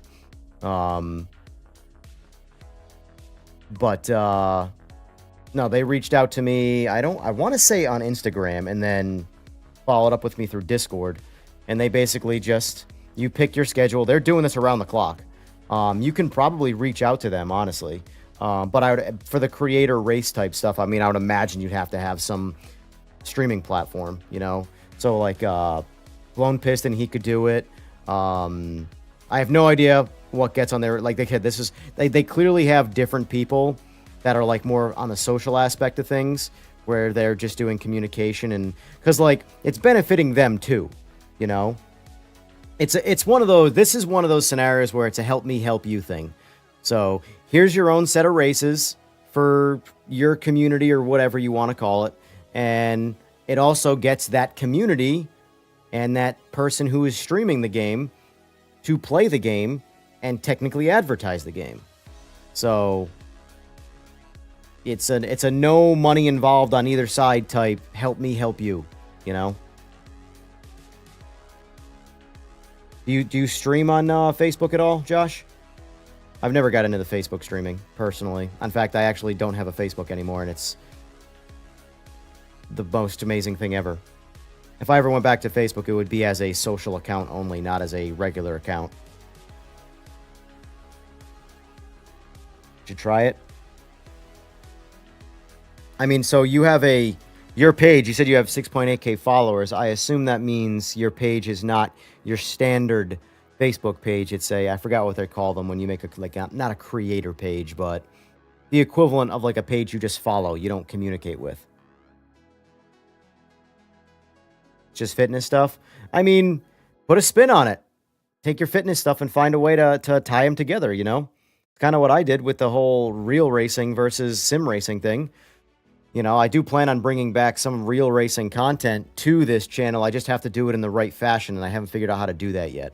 I knew that I wanted to stream sim racing because I like the live audience. I've always liked the live audience. I love doing the motorcycle podcast that I had, but the motorcycle podcast from a live audience standpoint was just not sustainable. There's not enough, like, video games creates its own content, whereas with podcasting, you need a guest nonstop and a guest that can carry the conversation. Without the guest being able to carry the conversation, you just have another live show where the person whose YouTube it is rambling on and trying to carry the conversation. Sort of like I'm doing right now. You know, I'm just speaking because there's no one speaking to me. Yes, there's visual conversation, but the stream can't hear the chat. They have to read the chat. So it's really just me talking, you know?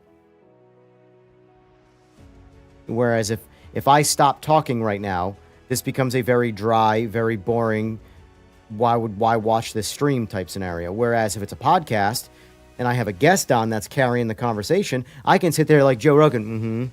That's interesting. Yeah. Wow. Yeah. That's amazing. Yeah. That's it.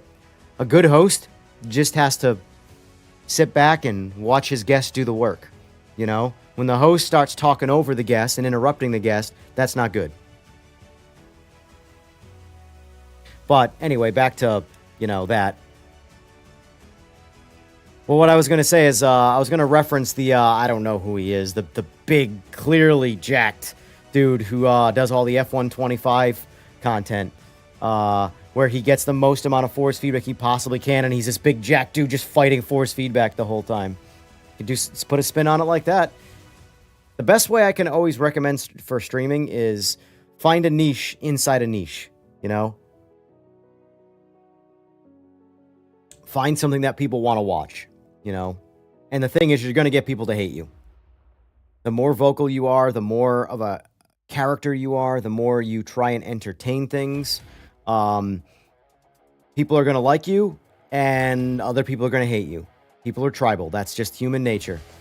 You know, they'll agree with you about one thing, and they might shape the rest of their persona of you on that one thing they agree, and the vice versa can happen where you can agree on a bunch of things and say one thing that you disagree on, and now that person's a bad person, and now they hate you. You know? That's tribalism, and that's just the way it is, you know?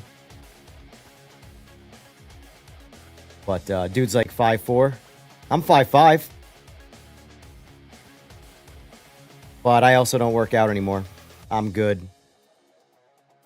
It's not sustainable for me. And not to mention, too, I've been in too many scenarios where I had to stop working out, and it takes you forever to get the gains, at least, you know, naturally. And you lose them so fast that it's like, all right, why am I wasting my time? Facebook is so easy to get people. Have you seen Discords? Have you seen the internet? Have you seen the comment section of YouTube's? You know?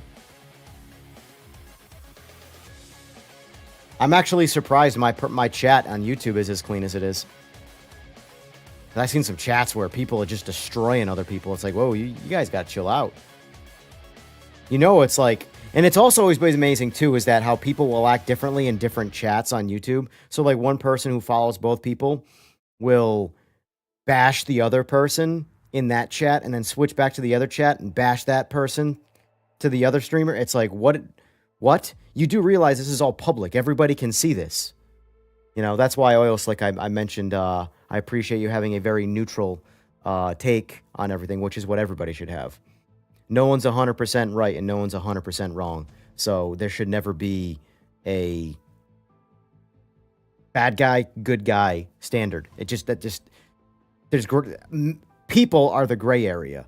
People are complicated. There's so much more than this is a bad guy, this is a good guy. You don't have to like everybody's personality, but doesn't mean they're a bad person, you know?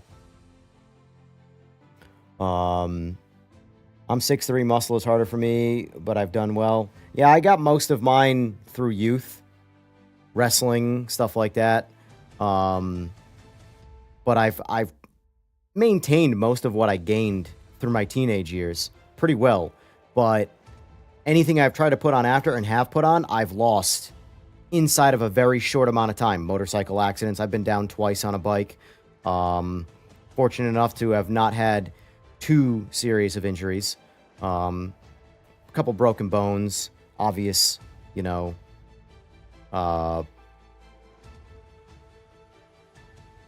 flesh wounds, stuff like that. Punctured lungs, concussions. I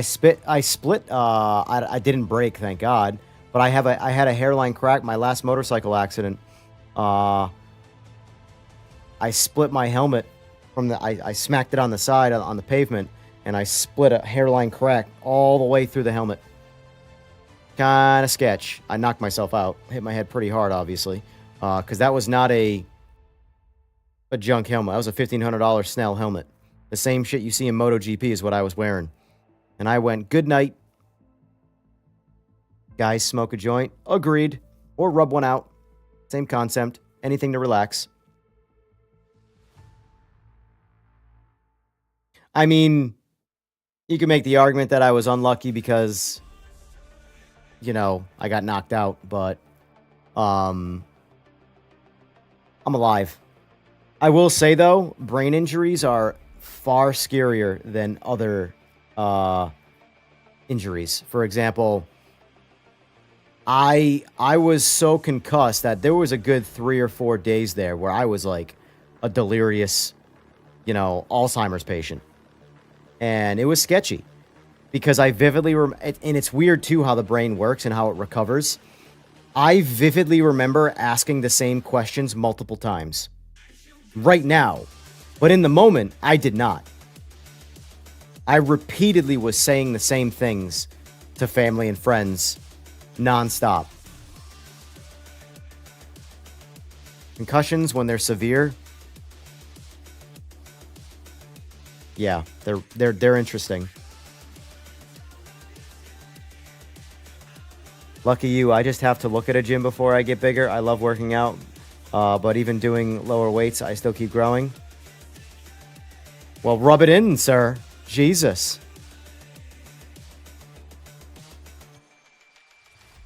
I've done a lot of stupid things in my youth where I've had like very, very, very intentional knockout scenarios. People choking you out, stuff like that. You know, yeah, I mean, you've all seen Jackass, obviously. Well, I grew up in the generation where we were actively doing it because we thought it was cool. In hindsight, what a bunch of idiots. But they're getting paid a lot of money and being famous. And no one knows who we are doing the same shit, getting injured. Dumb. But,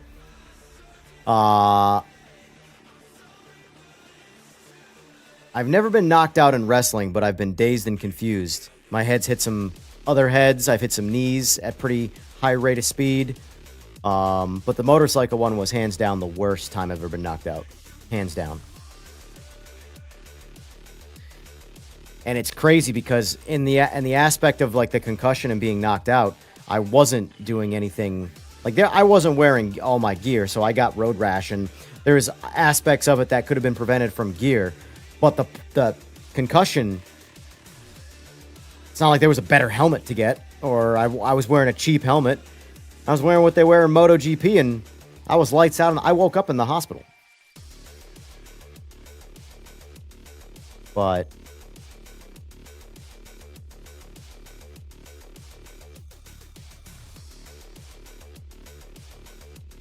can't wait to see what happens when you get. How old are you, Josh? I'll tell you if you need it. I can tell you that I'm 39 and oh, I fucking need it. I need it. I just don't want side effects, man. The benefits of low T are very good, and that is very, very low rage, you know? When someone wants to argue with me, I just don't care. I truly don't. Talk shit. Drag my name through the mud. I don't care. My ego was laid to rest a long time ago. I'm here to have fun. In general, not necessarily sim racing. But that's just how I am with everybody. Unless it's like an actual in-person, personal space style interaction. When it comes to the internet, you can't hurt me. No point trying. If it makes you guys feel better, and by you guys, I'm not speaking to any person, speaking broadly, you guys as humanity, feel better. If it makes you feel better, then go for it. I'm happy to help. Low T can cause anger issues to males. Maybe if you can't get it up. But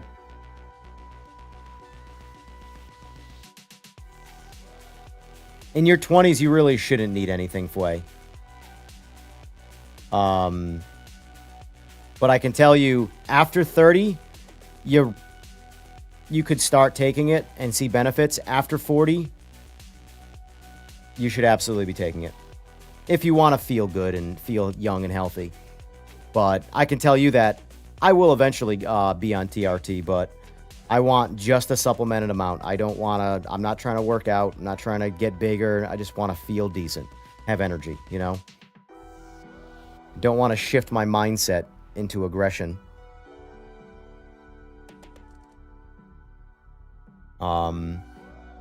Okay, gear change. What's it take to backdate a Gen 3 clutch Hayabusa to a Gen 2 clutch? You got to buy the Brock's clutch kit with the pressure plate.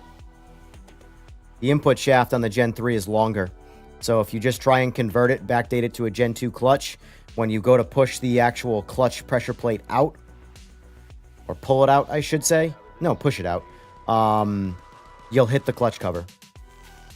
And then you'll make a whole lot of mess. So you got to buy the Brock's pressure plate. Just buy that kit. It's expensive, that's the downside, but it is what it is.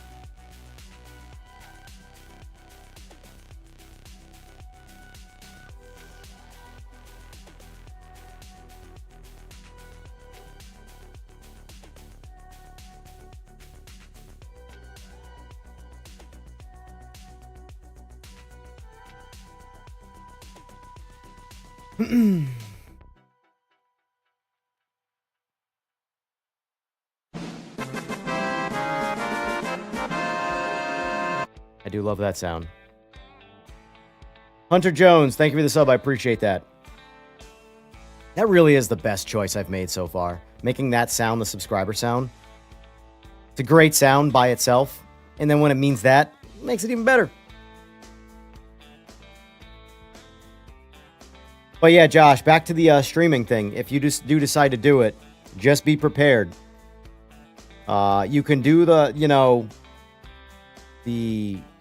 I always recommend just be honest, be who you are, you know. You can do the,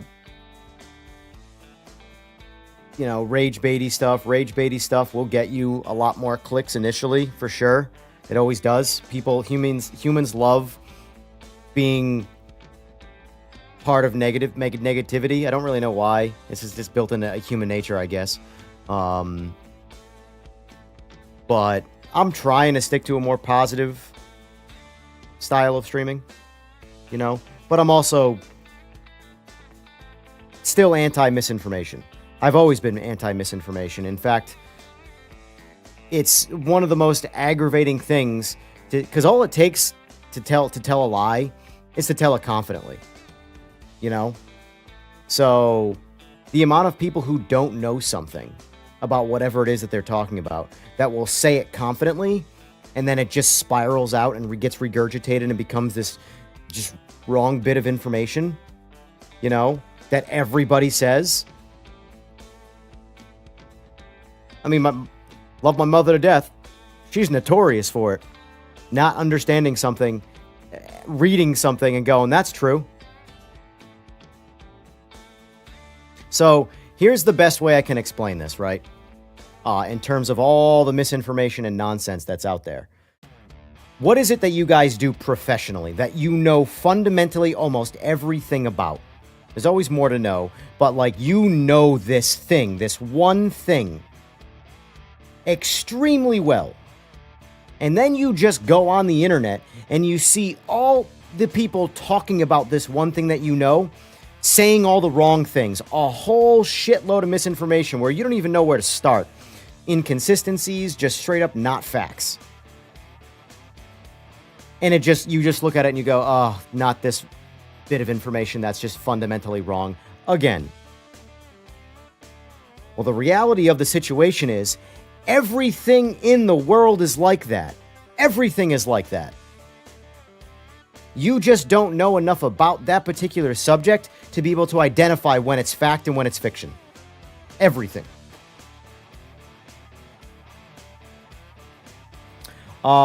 Respectfully, short, fun videos. No politics here, please. Just prefer to stay out of it.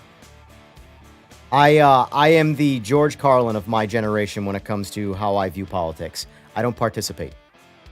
And that's where I stand. But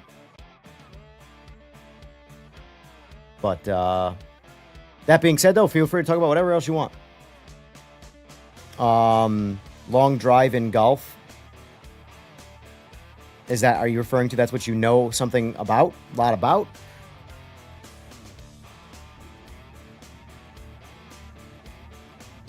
Fishing's good. Fishing's good. Fun fact, I've never caught a fish. One more thing in life that I'm horrible at is fishing. I'll go fishing with my girl and her family. They'll all be casting their rods around me. I'm the only one who doesn't get bites. I've come to the conclusion it's a very cruel joke at this point. Luckily, fishing isn't necessarily just about catching the fish. About chilling out and having a good time. So I'm not bothered by it. But if I cared, oh God.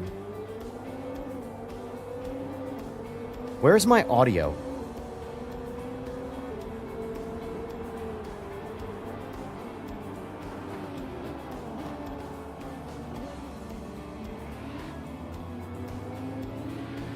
Well, I think we got a bug here. I hear the car, but it's barely there.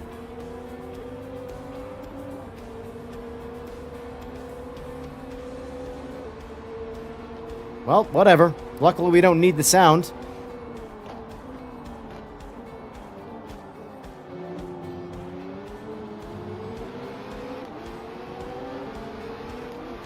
I hear the other cars more than me.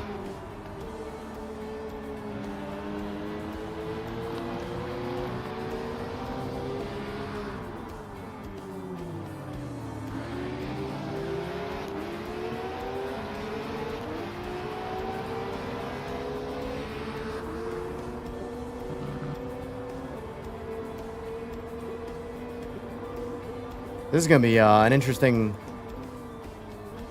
race with no sound.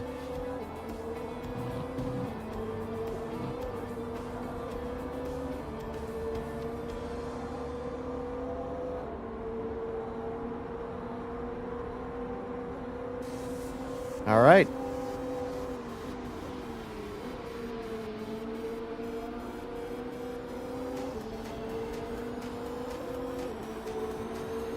Cycle through cameras.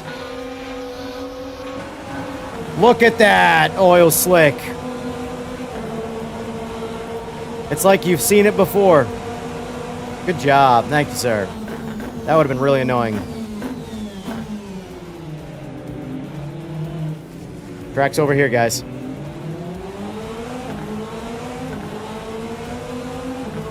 How'd you know that? Out of curiosity. If you don't, because you don't have the game.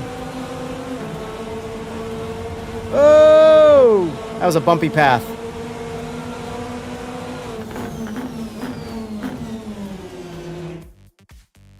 Okay. I do love how practices end so abruptly.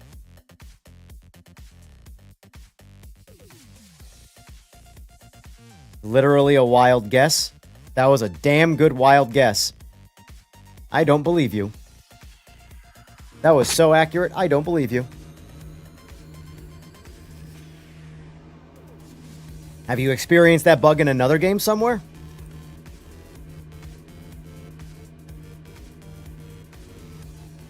Because I wouldn't have guessed. I would have just ate it. Called it the lobby. A lobby bug.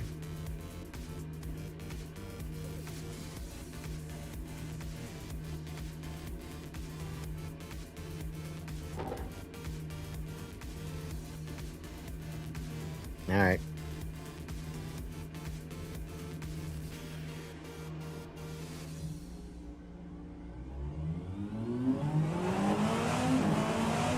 Gotcha. You guys doing P Cup tonight, I saw?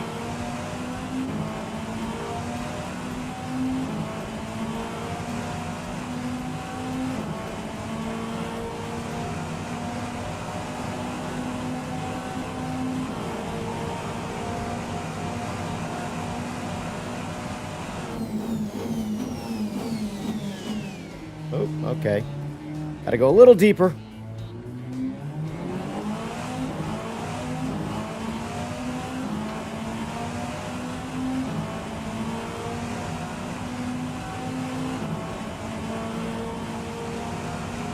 Oh, I saw there was another one in your Oh, that's right. You're not in Discord.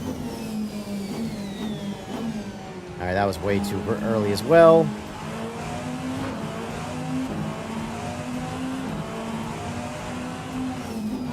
Gotcha. I don't know. Discords are always so complicated. My Discord is typically what I'm doing. So I assume that, like, that Discord is, like, sort of everybody. Because I get tagged in everything on it, so...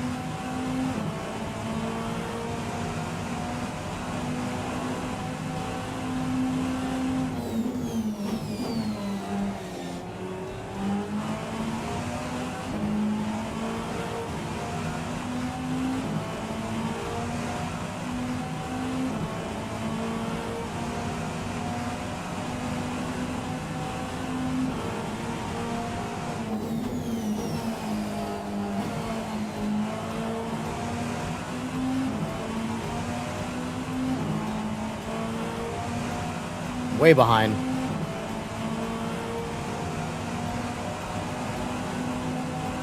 .138.8 on a sloppy run. That's how fast these cars are in this game.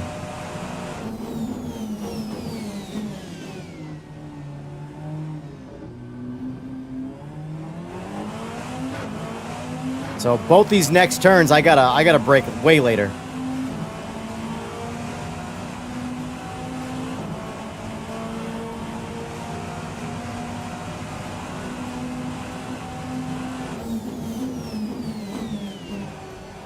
Still too early. Still too early.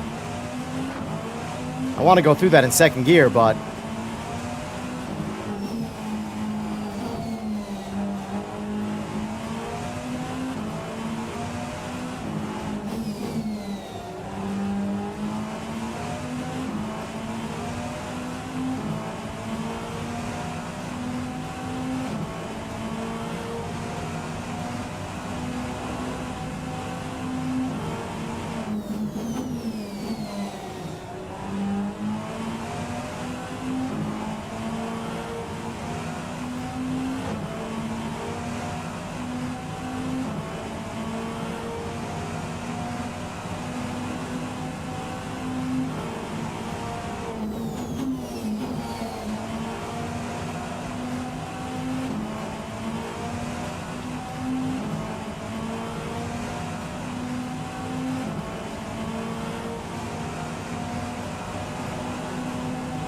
.137.4, that's my fastest lap in a hypercar on Monza. Oh, that's not it. That's cool. It's a good place to park. That's all I'm going to do. I'm good. Doesn't really matter where I qualify. I'd rather be in the back of the pack anyway. Less chance of getting rammed. It's crazy how fast people can go in this game. So crazy. You realize how I cannot run anywhere near this time in PMR? 137.4. I just got in this car and went. 137.4. That's insane. I struggle to go 141 in PMR. And you have to understand, it's not about how fast 137 is, because it's clearly not. There's a guy 3 seconds faster on the same exact board, and I'm sure he's nowhere near the fastest. But the point is that I struggle to go 4 seconds slower in PMR. And I just did that. Like, all right, I found some corners that I already could push harder through, that I'm braking too early and stuff. I could easily get myself, probably chop another second off that lap with doing a few more laps. So, PMR, I think my absolute best in PMR is 140.9.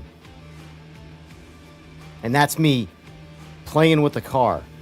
All sorts of different configurations. Now, I know this game is obviously easier. But, man, that's crazy.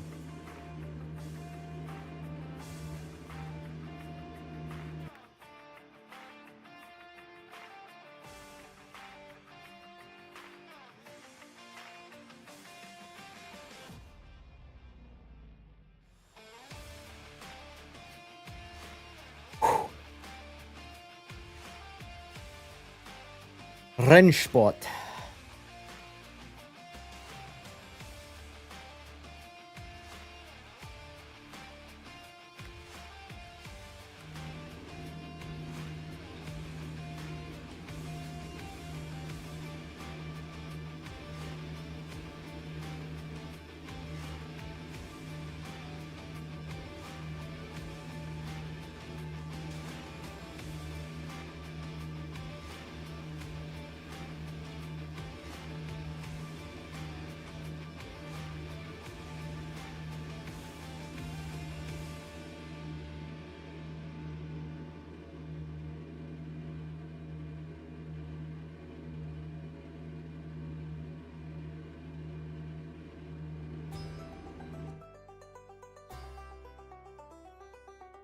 Song is fitting.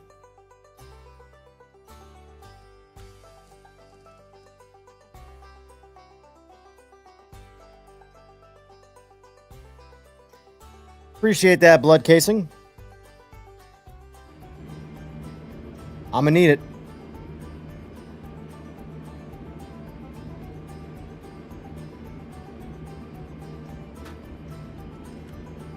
All right.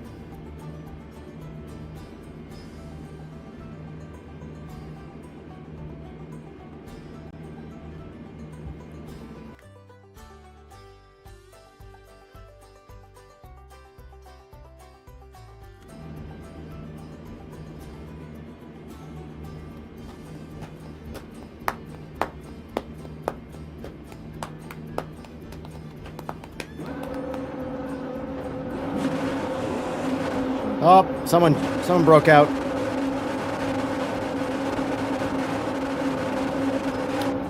There's no point in being on the gas before you go.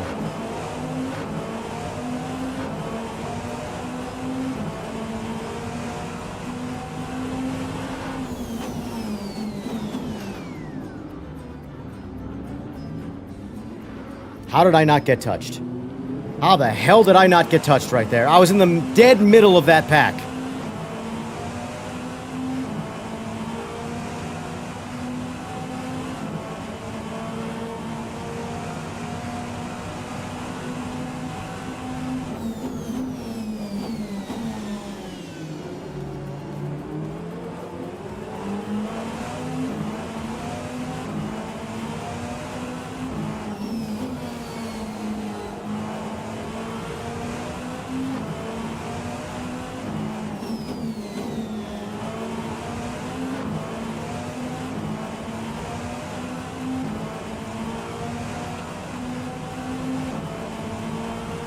No, there's no telemetry at all.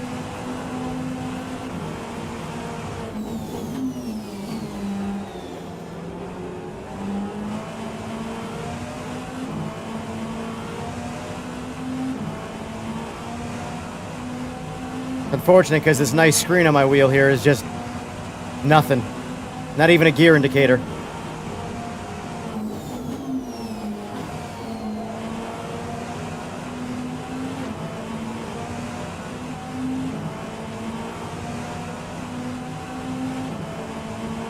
I haven't experienced any slipstream yet in Rennsport either.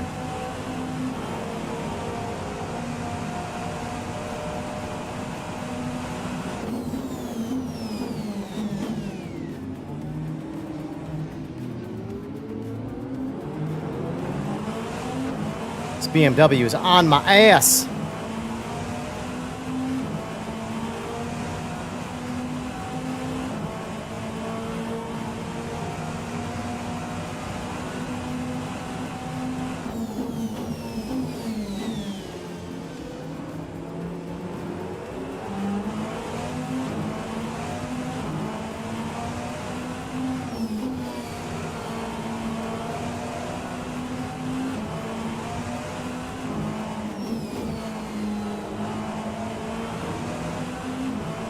Oh!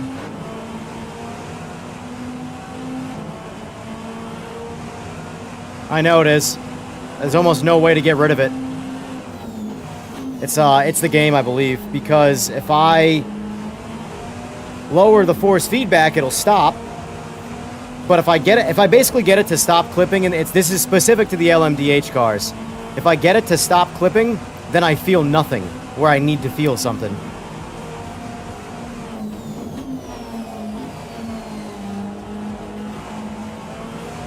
Alright, take your line, sir. Yeah, I've been through it quite a bit, unfortunately, and I haven't found a way to really make it go away and feel good. So I just deal with it when I do clip. It is what it is.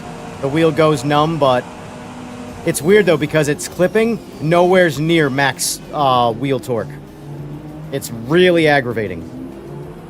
This is an 18 Newton meter base. I'm getting nowhere's near 18 Newton meters when it clips.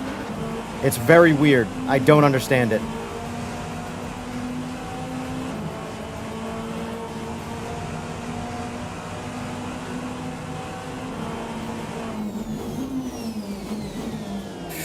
Oh, bend it. Oh, continue to bend it. God, I can't even control the car. I'm trying to get out of this guy's way, but...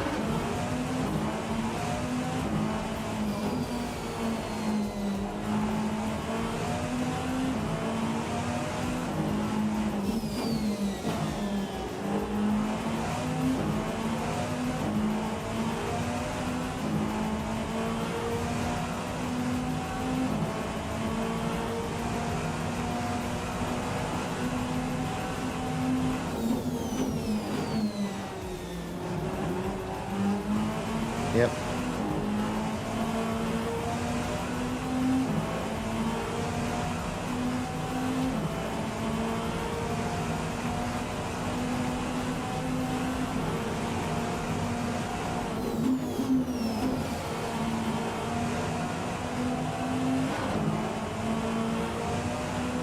All right, we're going to see right now if we can get slipstream in this. Yep, looks like we got a little bit. I don't know if it's enough.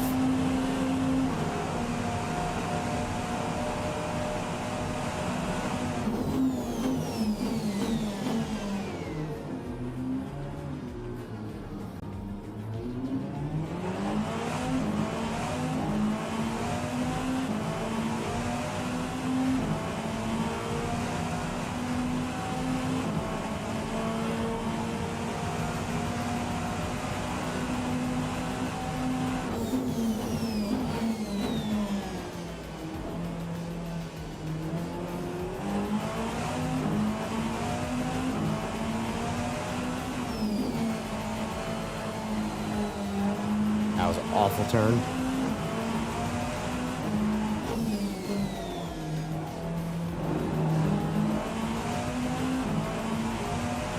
They deserve to pass me after those two turns.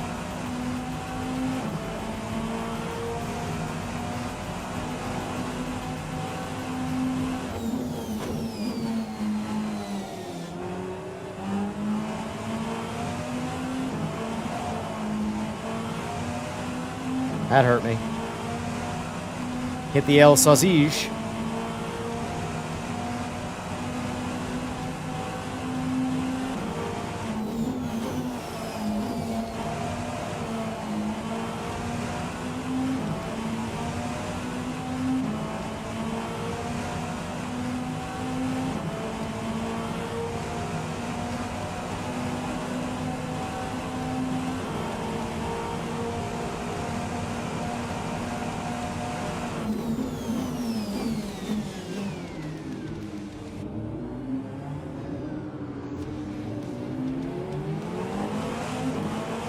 I wonder what proper TC is in this, too. Because I'm just running default 9 out of 11. I'm sure it's a little invasive, but I also don't feel like learning it. If I start playing this game more, you know, I'll spend some time maybe fiddling with stuff like that, but...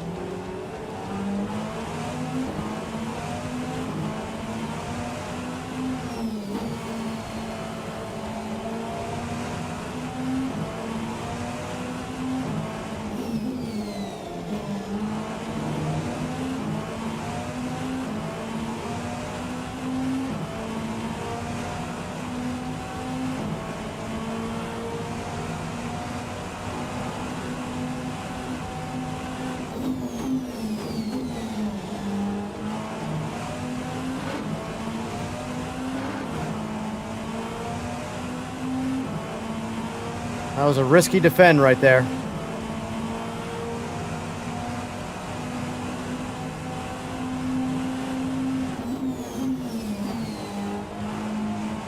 Oh my God.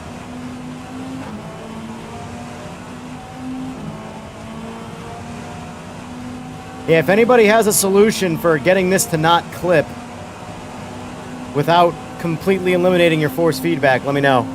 Because I haven't figured it out. Also haven't spent much time with it either, but...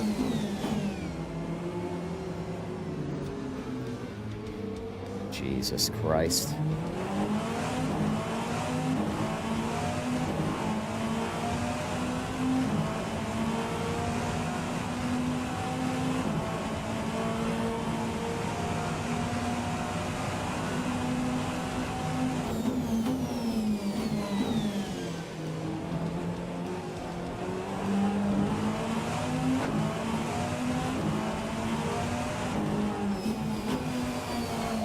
That's what I get for trying to run through my menu here.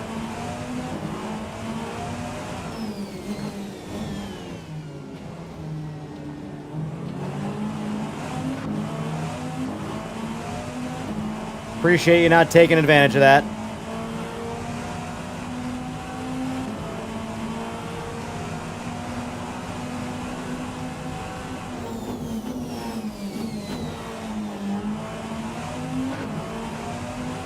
Why does my mouse keep appearing?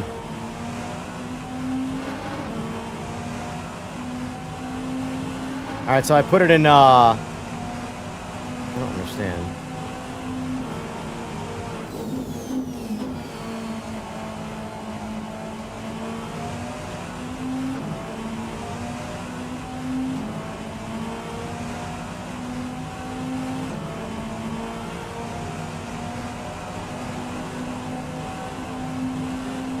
Why are all... Dude, my keyboard's lighting up, my mouse is moving. I don't know what the hell's going on. There's a ghost using all my peripherals right now.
Like, look at the way my steering wheel feels. I'm one-handing it, and if you look at my force feedback, it's near clipping. It's an 18 Newton meter base. We're nowhere near 18.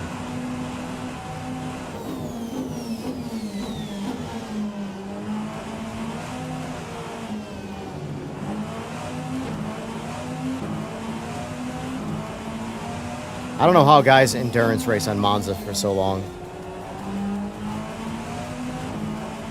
This is the FX Pro wheel, but I have the Alpha EVO Pro wheelbase.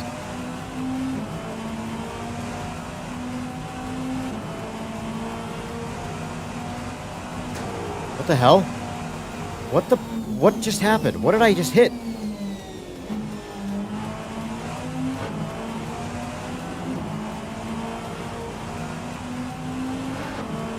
Was there something on the road that I missed there that I hit? Because I was looking at the car in front of me to see what he was doing, but...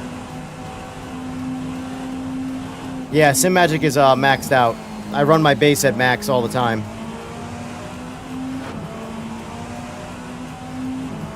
And then I just dial it back in the game.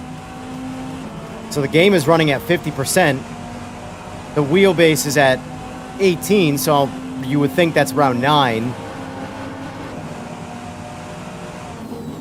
But if I turn up, like, okay, maybe it's a programming issue, and if you turn it up in the game to 100%, you get the whole range.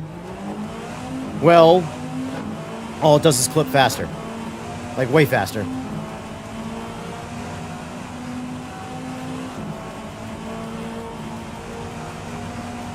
It really feels like it's a problem with the game more than anything else.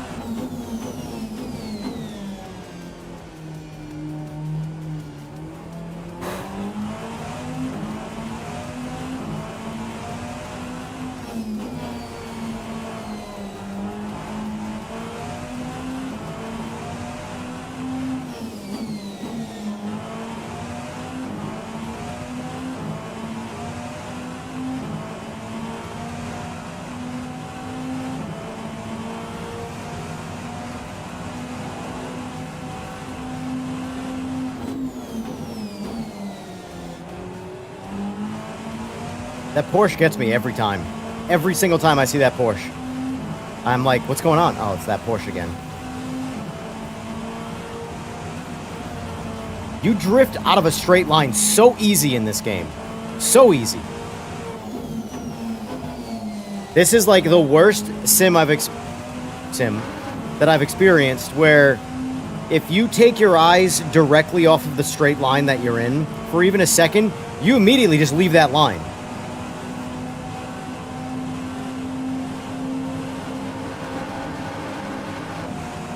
Meanwhile, I let go of the steering wheel and it doesn't happen. It's clearly a me problem.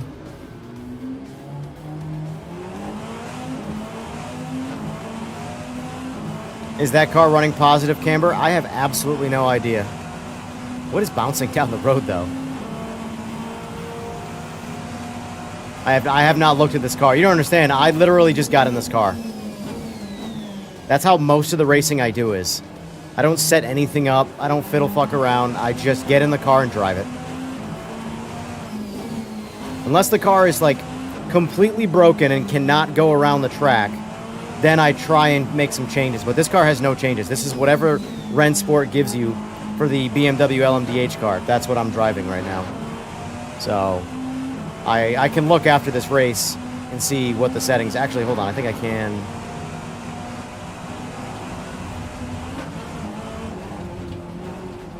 I've never seen a bumpier grass.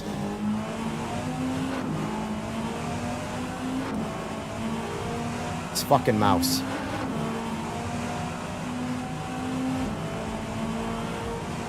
I will say, one thing that is hard in Rennsport is managing any kind of anything else when you're racing. You gotta cycle through our menus, look. If I do this, oh, I'm gonna crash.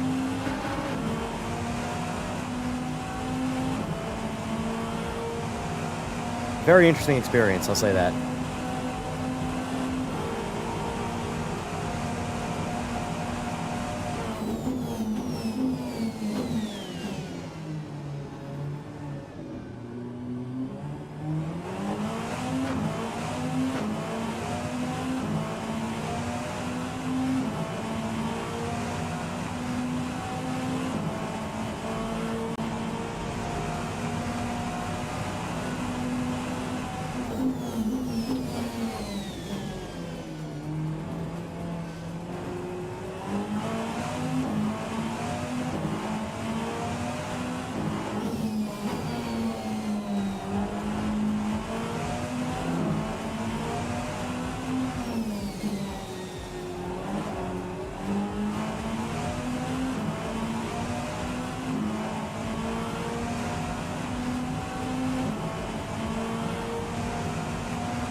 Yep, cut that corner. Knew that was coming.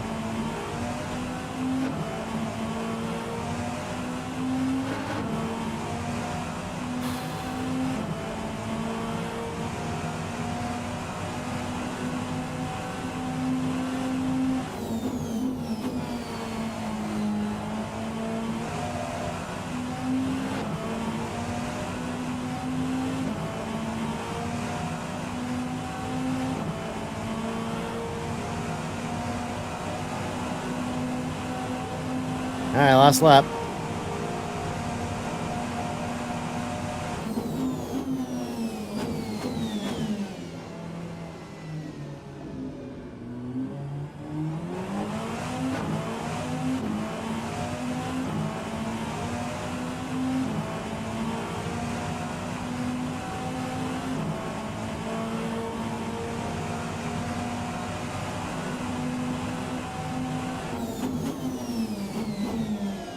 Jesus.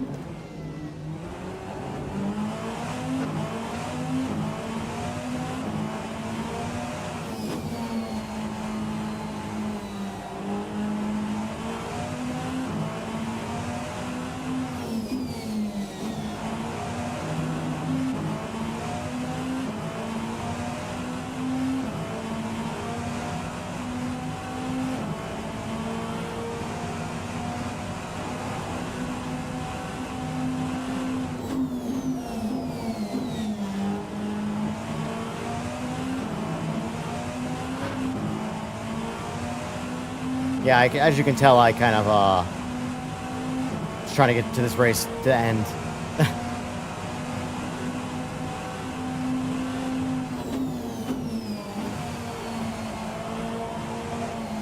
Clipping. Make that make sense.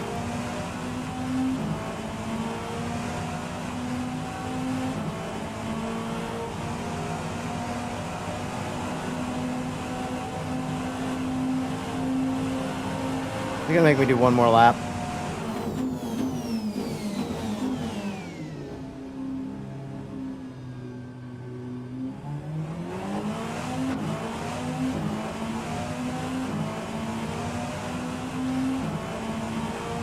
I have no idea, 632.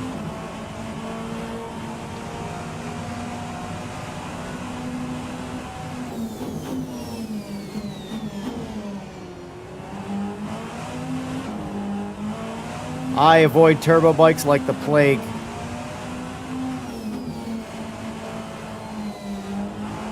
I don't have the patience.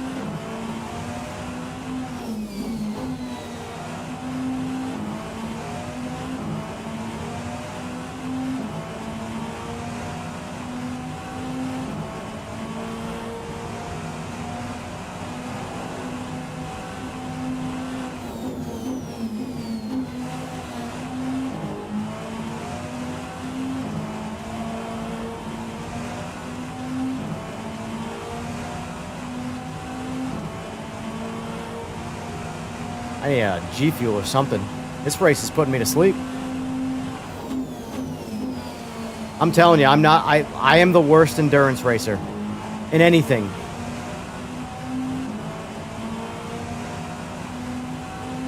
I don't have the focus. It's wild that these guys can do the real long, like 24-hour races are insane. There's a different breed of human right there. Oh boy. Holy shit.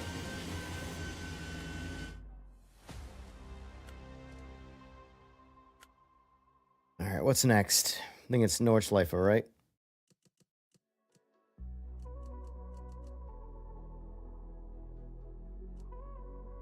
Get a refresh, huh?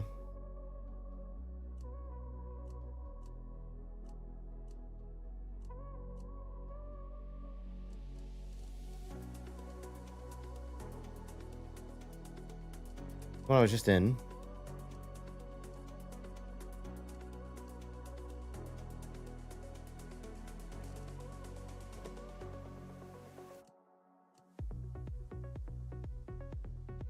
Five minutes.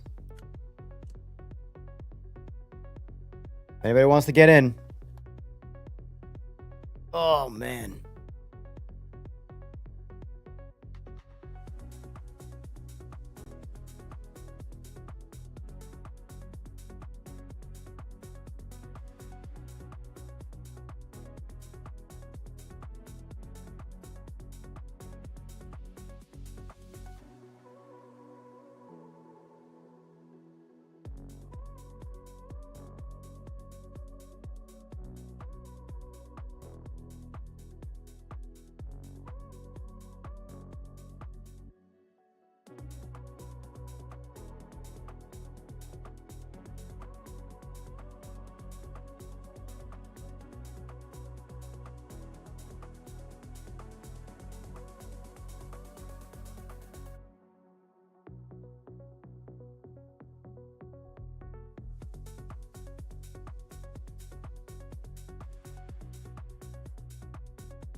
All right. Oh, man. Spent most of last winter building a kind of stupid 2010 R1 Turbo. Sold it to a mate when it was done and only needed ECU tuning. That's unfortunately the hardest part when it comes to a turbo bikes, is tuning them. Made 315 horsepower, 10 PSI first on the dyno. Very nice, very nice. Wait, you're going to do Daytona? Nice. Why not just jump into this, sir? I'm probably going to do Nordschleife and Daytona and then skip the next Monza. Monza, unfortunately, puts me to sleep. This track will wake me up, and then Daytona will be kind of in the middle. Debating on what I want to do, though. I want to jump back into the hybrid. You know what? No, we're going to take the Mustang for a rip. Get a little nostalgia going. Get a little nostalgia going.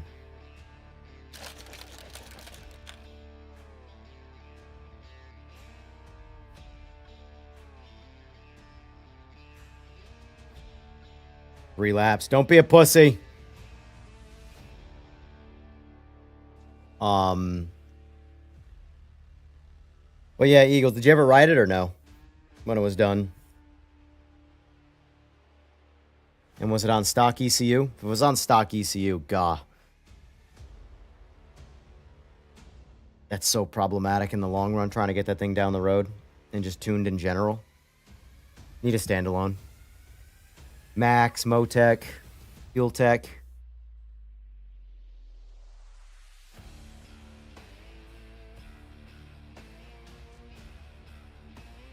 Oh, damn. Wake up.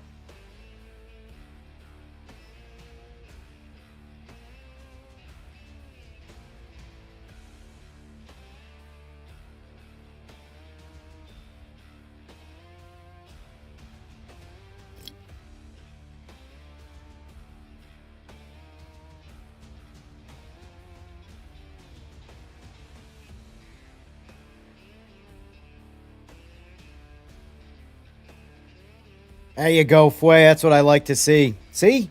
Every once in a while, you talk a little shit. Get people to join. There he is, boys. Roberto Ramiro.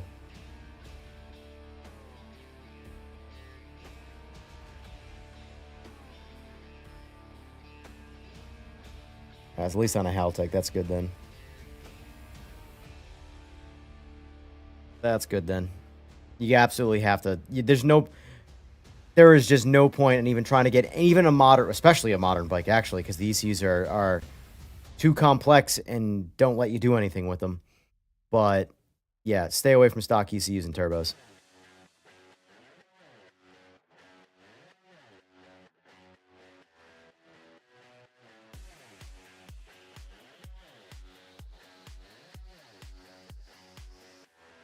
Man, I am not in the meta right now. By the way, Fway, the Porsche is absolutely the meta right now. Well, by right now, I mean this whole time. The Porsche is disgusting in this. Mustang, I think, is on the slower side because it's a harder car to get. It's a pre-order only car. They gave it to me because I asked. I don't know how much of a special exception or not that was, but when I did ask about that car, they granted me access to it. Oh, that's right. The FOV is woof on it, though. I gotta change my view. Might have to do this view.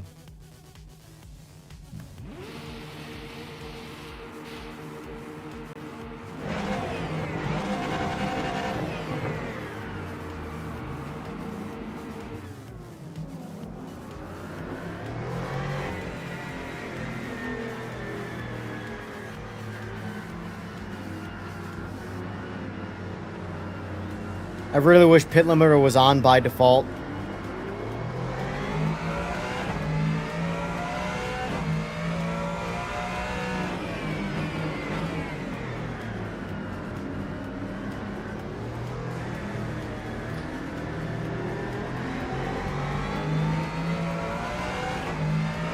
I feel like this FOV is set up for a triple monitor.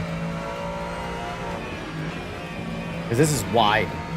Whoa, whoa, what the? I'm already used to hypercars. Already used to hypercars. That car did not turn in like I was expecting. Holy shit. I am so bad at switching up. It's not even funny.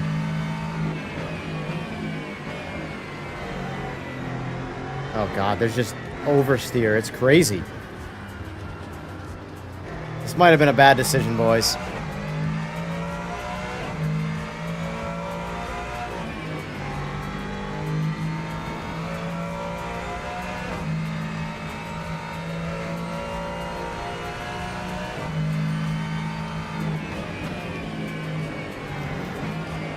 Oh, this car is rough.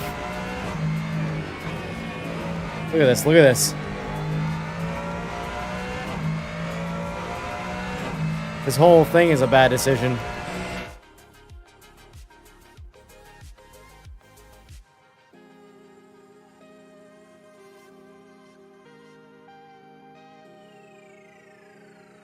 Mr. 220 mile an hour 07 Gixxer.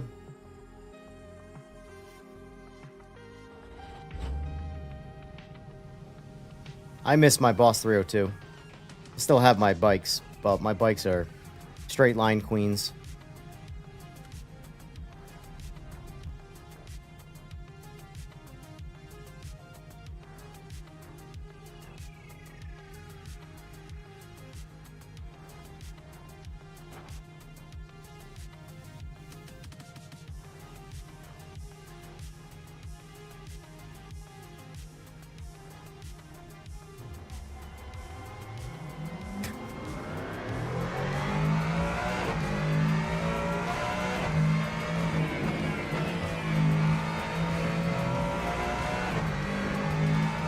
The Porsche really is so much better than this.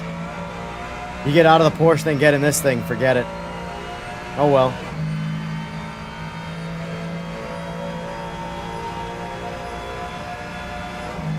Yeah, I guess not a bad idea.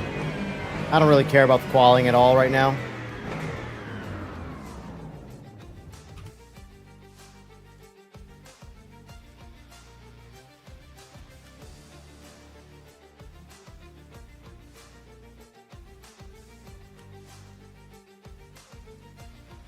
Where is that Fway? I assume it would be under this.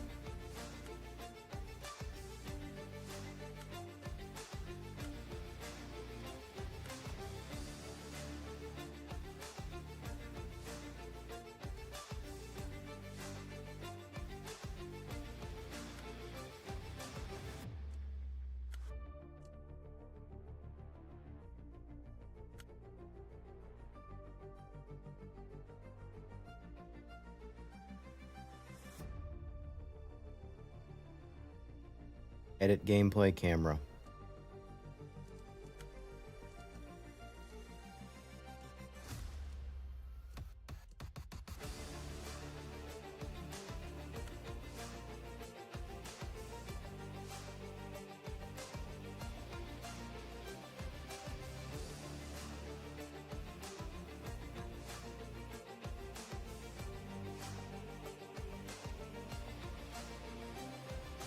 I'm not seeing where that is, Fway. Last screen I was on.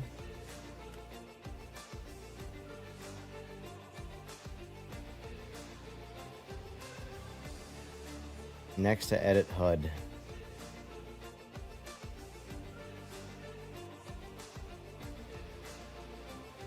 Oh, right here. Got it. Got it.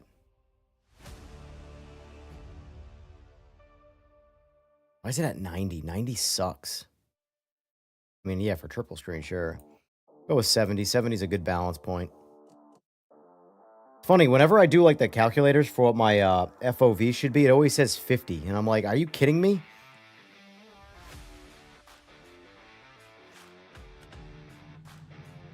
A bit more what I'm used to. Does need to come down a little bit, but...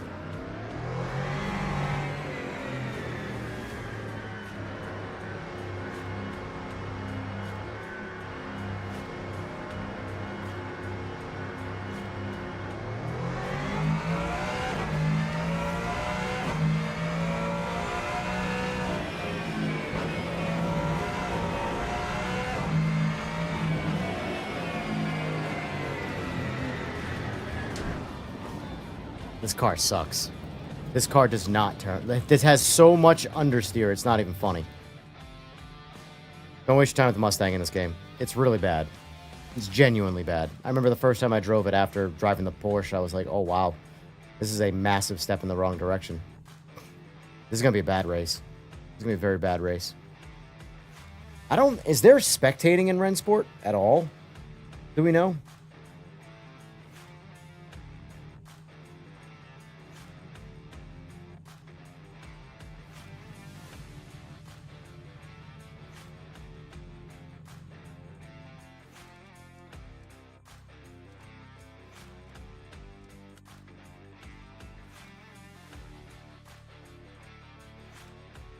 Huh.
No turn.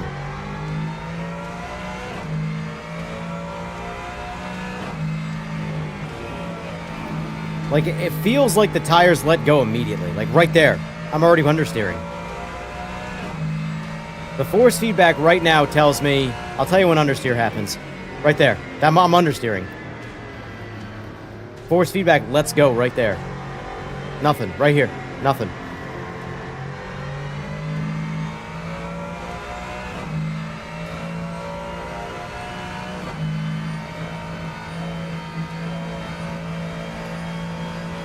There's no front end grip whatsoever.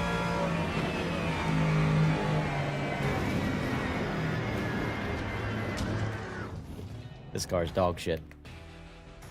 This car's dog shit.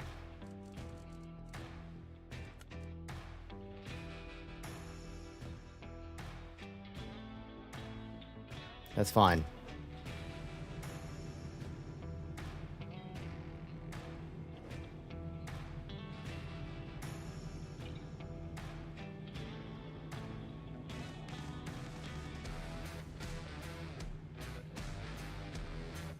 Yeah, I actually don't have any kids, and I've barely ridden.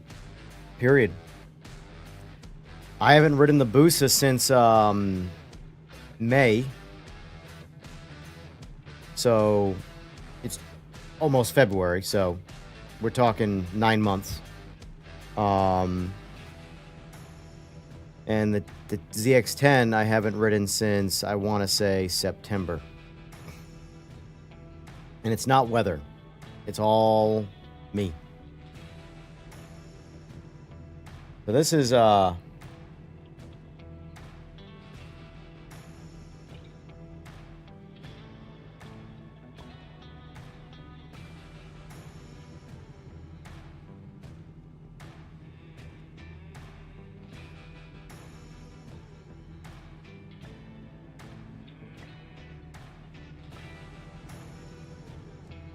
this is the 10.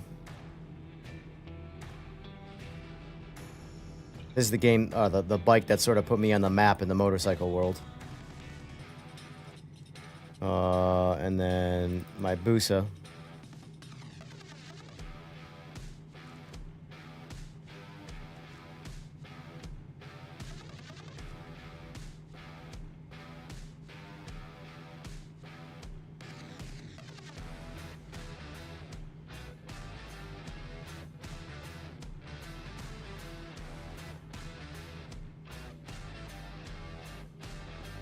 Going on, Yohas?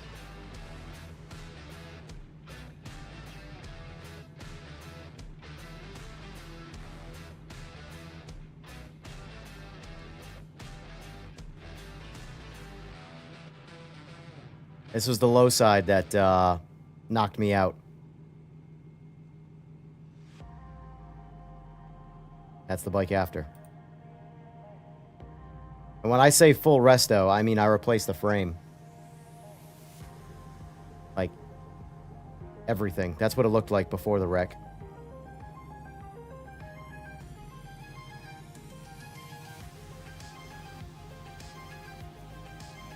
And this is the only panel left of it that isn't damaged. It's on my wall now.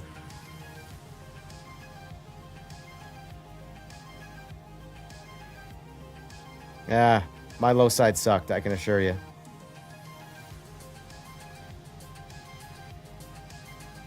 Oh, there were more pictures. There you go, right? New frame, old frame. This is obviously after the teardown from the wreck. I did this overnight. It was like 3 a.m. right here. I couldn't sleep, so I was like, yep, I'm gonna go swap the frame. Mind you, I'm still in recovery. I should not be doing this. I should be in bed, resting. I'm on painkillers, all sorts of nerve-ending pills. And that was my night achievement right there.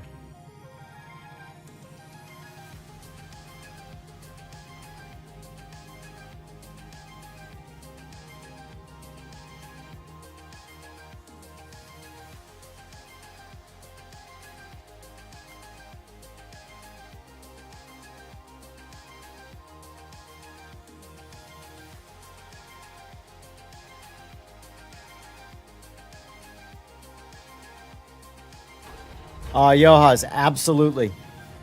I've driven all over Michigan. Detroit. Farmland's not bad. Farmland's always pretty good everywhere you go. But cities, stay away from bikes.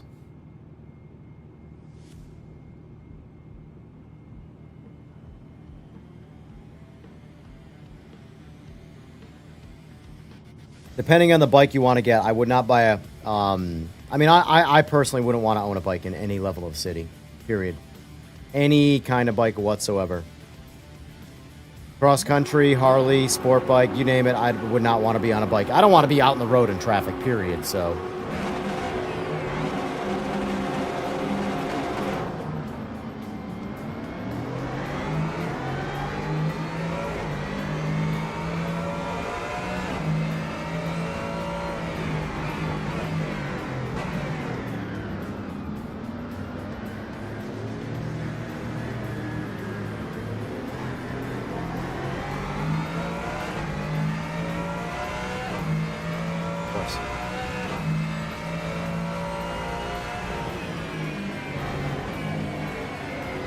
I fucking hate this car. This car sucks. I can't stop. I'm literally on the brakes.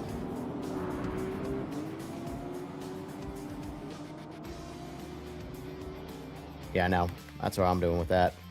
I'm good. I'm good. I'm not driving that. I'm not even going to attempt to drive that car. Screw that. Now, how do I spectate? Drivers. We're going to watch Roberto here.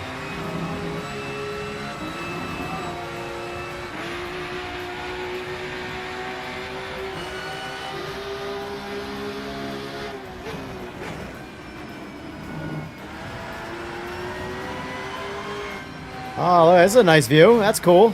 I like that. There we go. Track. I think. Oh, I have to custom use the cameras? That's funny. What the hell? That's like the street with cars. This is interesting. What the hell? 50-something cameras. Special looks pretty cool. We're gonna watch Special.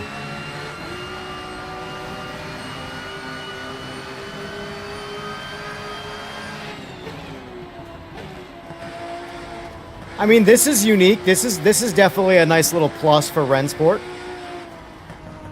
Oh, that's badass. I'm not gonna lie, that's badass.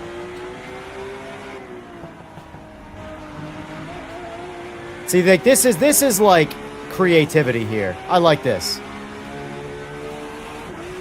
This is cool.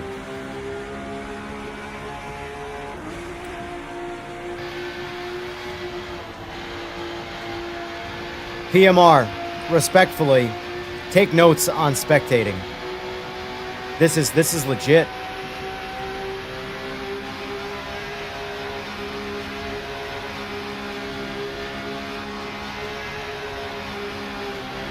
Drone cam? And they have free cam too. Hold on, let's see how free cam is.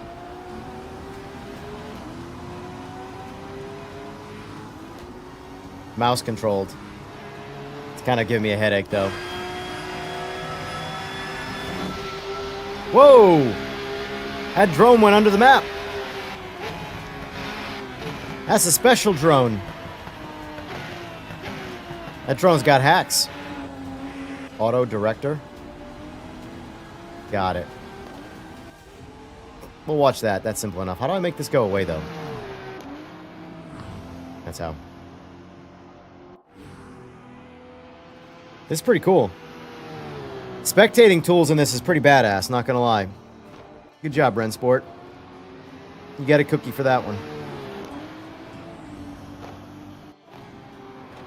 Yeah, honestly, the Porsche is meta in this.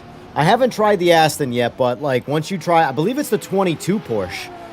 If you're using the 26, I don't think the 26 is as good. I remember not liking the 26 as much as the 22. But yeah, and I remember as soon as I got in the Mustang, like this thing, the Mustang sucked on Daytona. Like it just, that is an insane level of understeer. You just can't steer the car. Admittedly, there's a lot of cars in this I have not driven. Because honestly, I drove the Porsche and I'm like, yeah, this is it. This is the car. You know when you just drive something and you're like, yep, this is it. I don't need to explore anymore. Happens to me a lot.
Yeah, I think one day I want to build an MX-5. Build a little monster Miata. See if I can find one on YouTube while this race is going on.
My name's Brad Wiggins. I'm from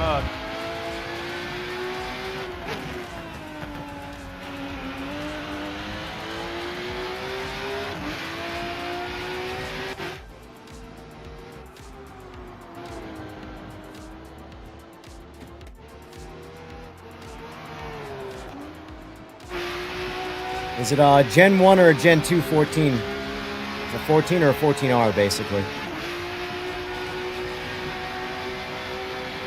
14Rs have a lot more motor than the 14.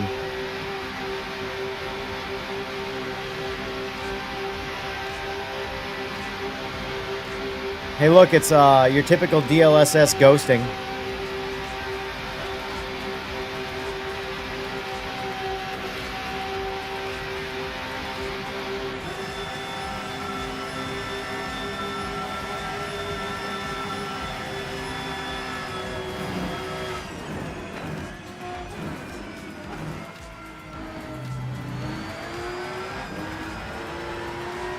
So what are you guys feeling this evening for the lobbies?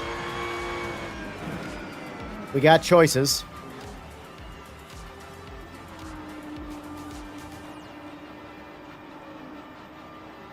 If you guys had a fair shake at picking AMS2, PMR, or Race Room, what would you guys choose?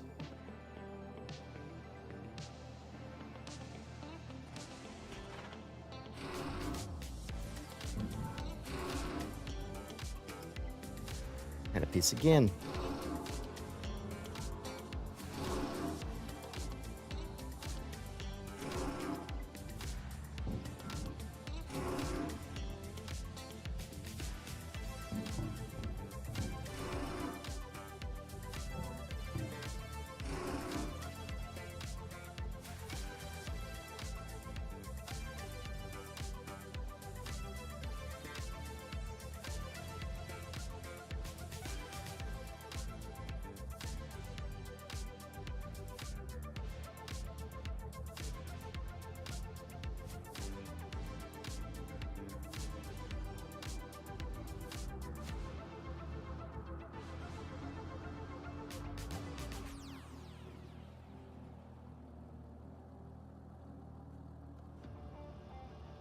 PMR Fway, would you give up?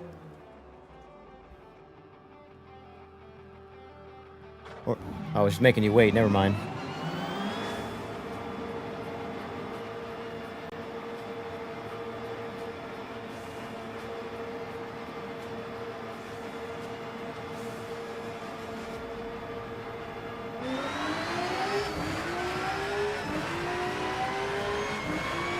See how the stream quality looks on the phone.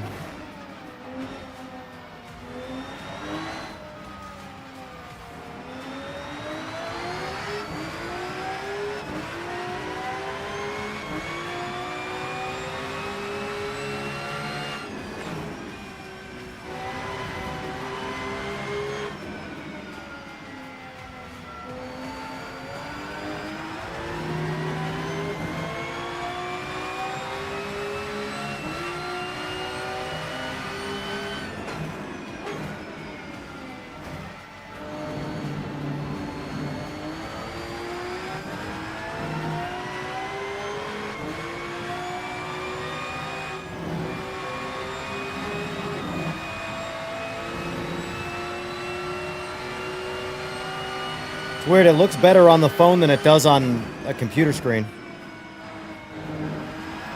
Looks fine on a phone. I don't really like what I'm seeing on my computer, though, as far as the stream quality, but looks good on phone. Interesting. I'm basically streaming at the max bitrate that YouTube allows.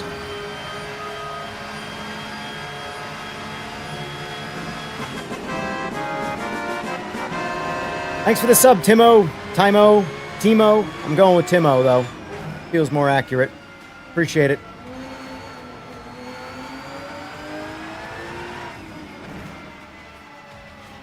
Pro Street, where you from? Country-wise.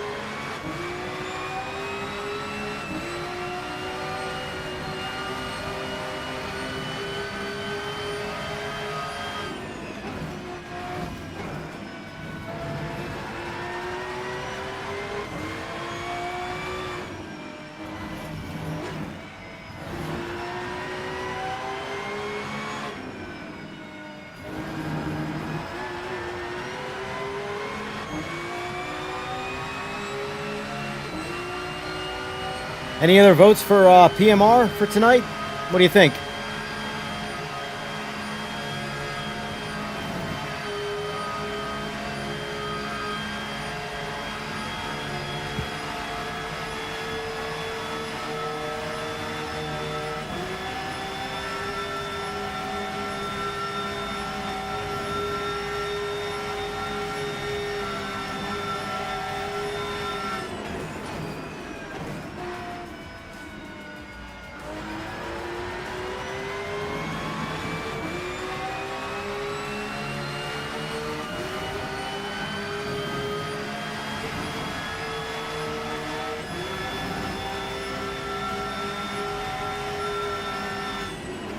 So Daytona is probably going to be the last race based off of a time standpoint, because we probably got a solid 15 minutes left in this race, then a 5-minute break, and then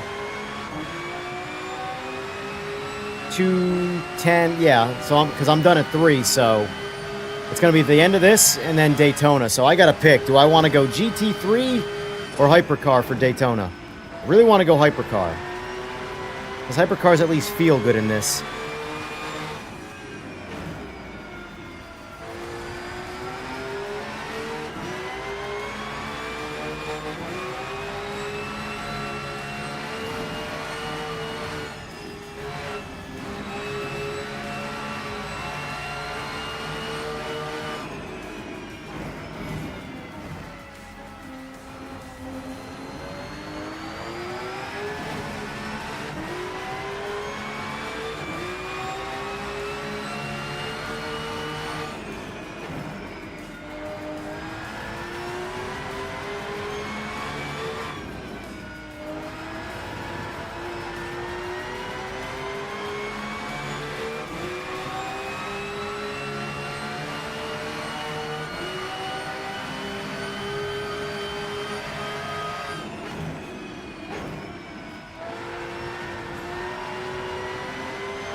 Oh, you guys want to see a real game?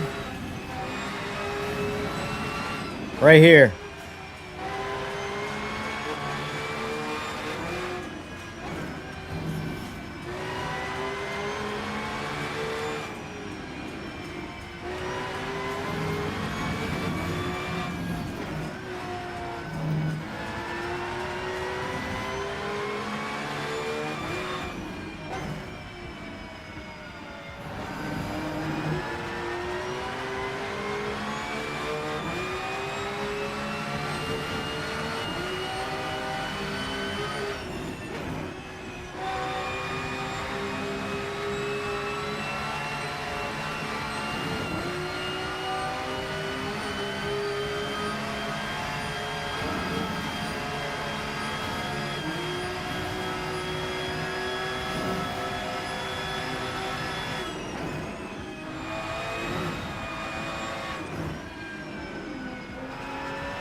I'm gonna pretend I'm Fway and take advantage.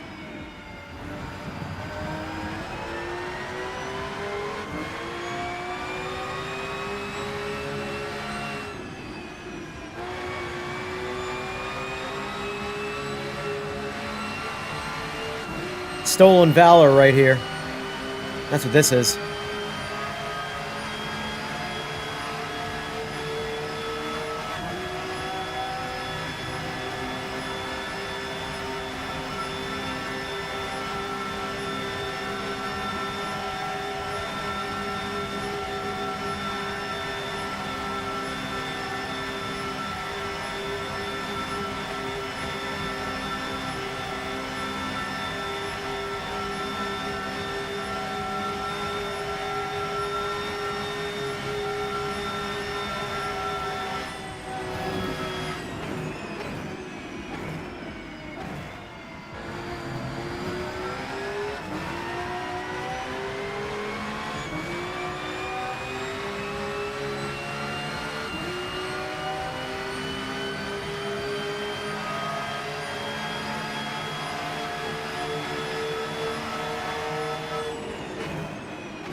There you go, folks. I just put up a poll in chat for you.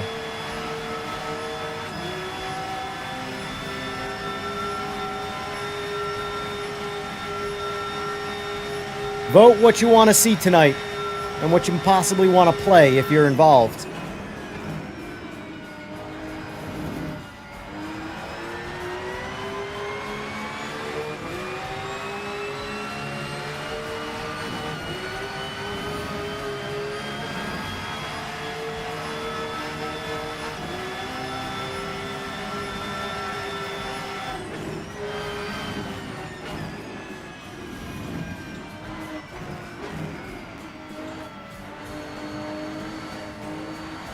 Hey, Roboito, you sweating yet or what? I know you're listening.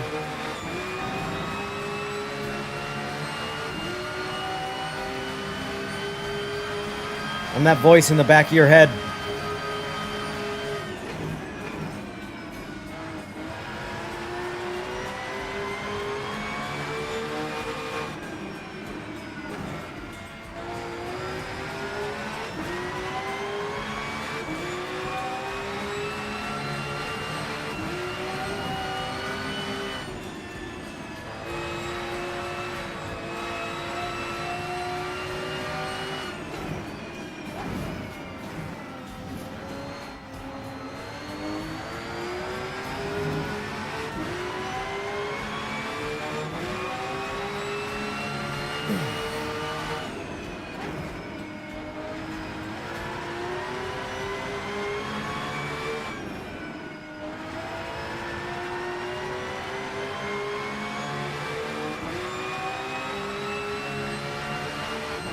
Well, tonight I might be starting a little earlier because it's Wednesday.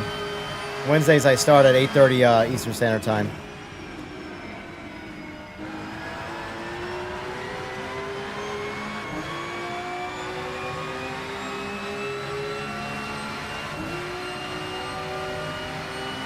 Definitely just scratch my nose. I'm yawning. Oh wait, you talking about I gotcha. I see what you're saying, Art.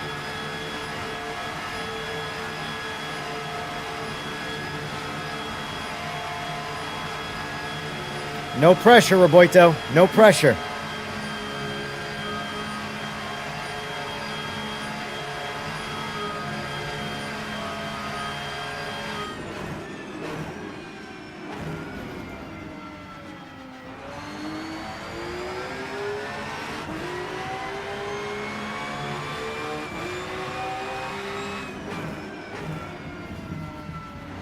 So far, we've got 5 votes, all for PMR.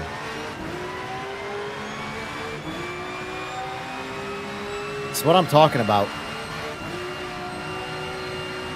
The argument that PMR is dead is such a weird argument because I know there's trolls out there that genuinely want that, but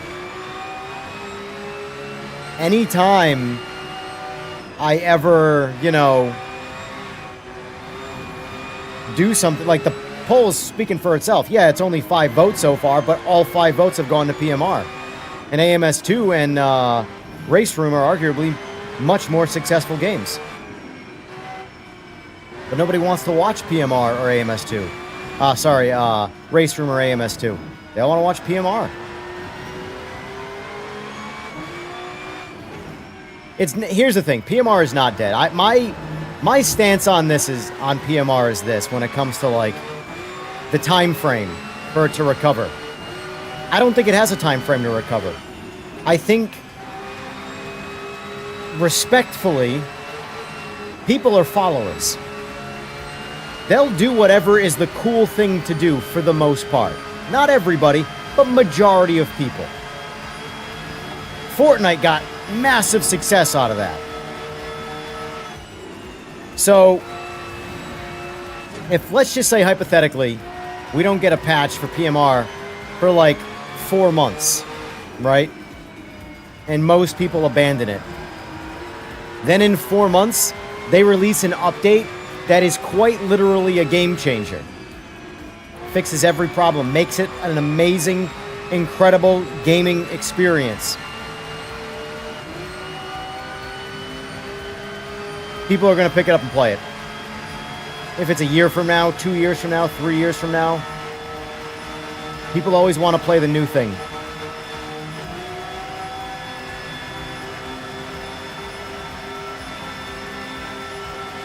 It's going to be the only other sim that has V8 supercars besides iRacing.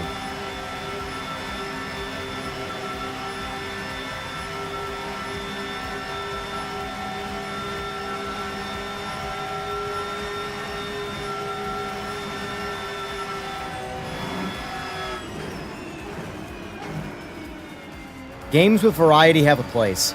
And especially it's an offline game. That's a big thing that people don't think about. Like, what's great about AMS2 currently, it is the absolute content king of the world. There are so many things you can do in that, and you can do it all by yourself. That was a nice finish there, Roberto. Man, I got experience for showing up. That's my participation trophy. How far are we to ranking up? Oh, never mind. I just lost a bunch of points because I backed out. That's fine. I'm not worried about that whatsoever.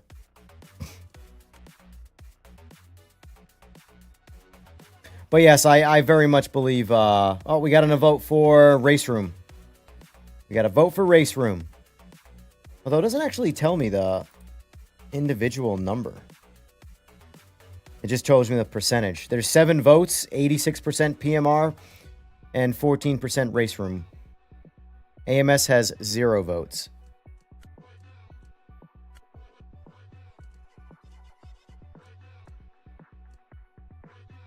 Wait, it's running? No!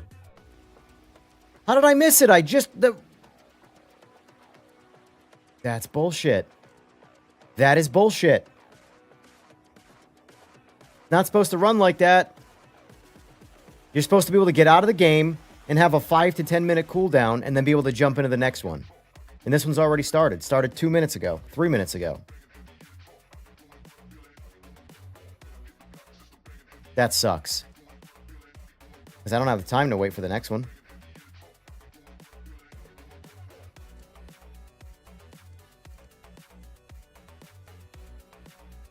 Yeah, next race is 5 minutes before I get offline. Well, that's ridiculous. That just tells me I'm going to pick and choose my races then moving forward.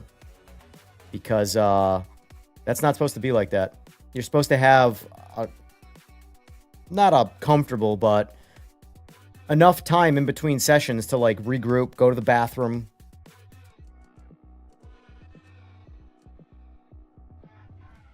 That sucks.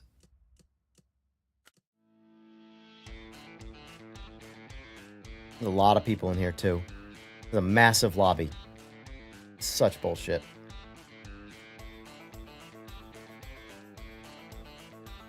$36 people in that race. 36 people!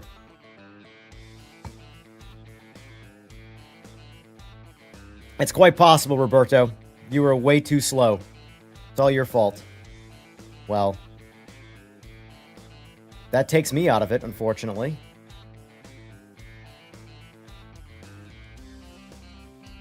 It's not even any other good races in the meantime.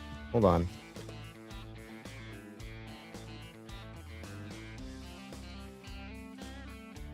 Yep. And I'm not doing Monza.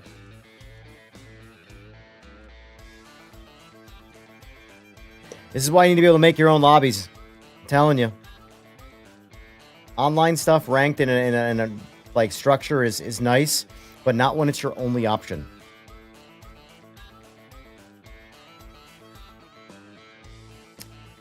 Oh, that's annoying. So we got 8 votes total. 88% PMR, 12% Race Room, 0% AMS2. Let me see how the Porsche handles. I'm not entering the race, obviously, so... Here, does anybody want to... Foy, you want to race quick play? I'm switching cars.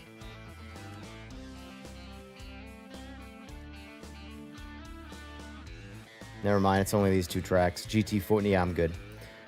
Never mind. Never mind. Quick session. Select car.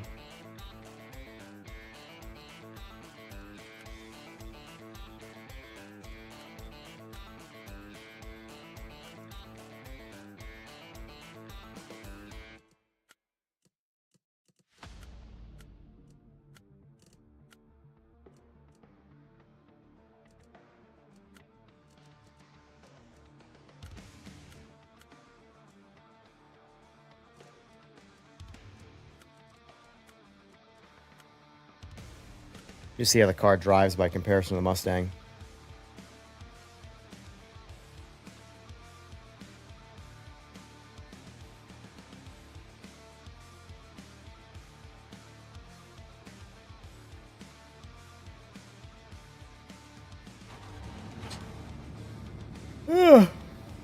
Man. I don't know why I'm so yawny right now. Jesus. Alright, let's see how the Porsche handles.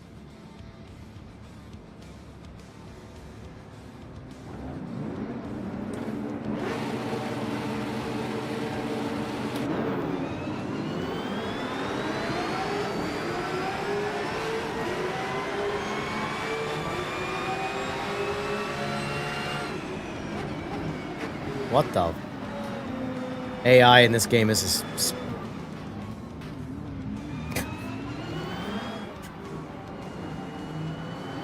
I'm telling you, it's just comedy. You got to appreciate the AI. It's comedy. It's just comedy.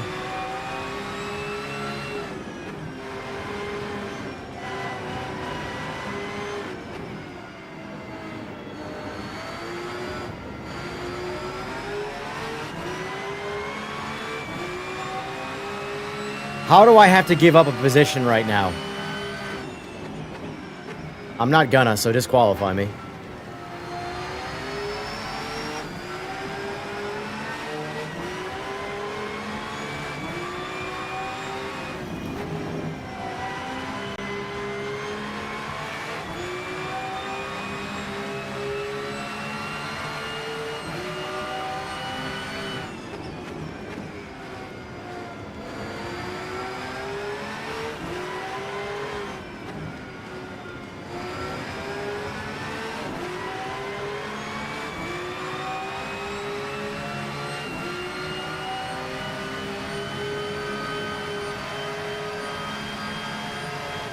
Keep on voting, folks, even if you're passing by. Pass on by, cast your vote.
Game just has so much understeer in these GT3s. This Porsche is definitely better than the Mustang, but it's still there and very apparent. There's no understeer in the LMDHs in these. LMDHs are like Gran Turismo 7 Vision cars in this. They just go where you want them to go.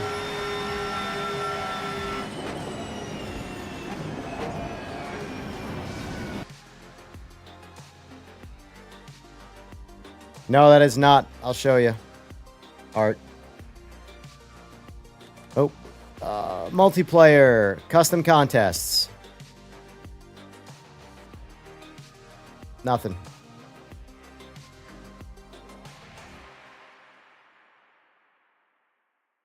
Nothing. There's nothing to this screen. There has not been anything on this screen, custom contests, the entire time I've seen this game. I don't know what this is for, unfortunately.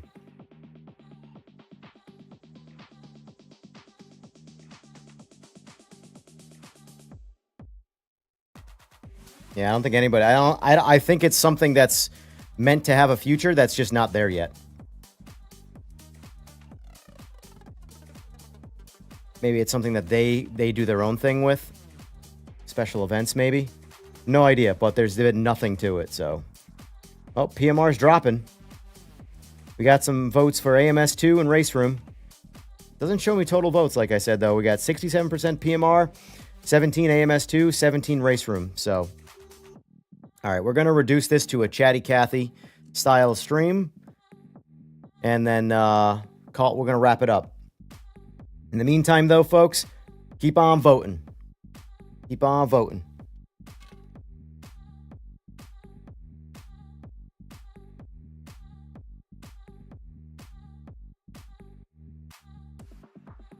Gonna use the bathroom quick.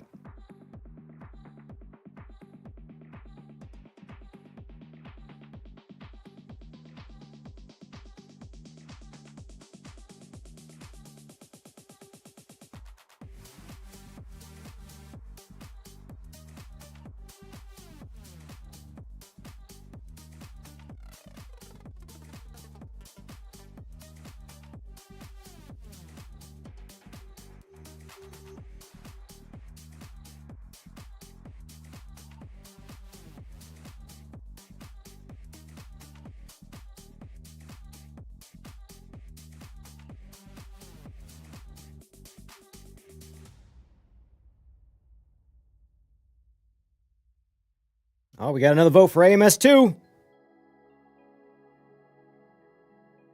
AMS2 is trying to back half PMR. What are we going to get?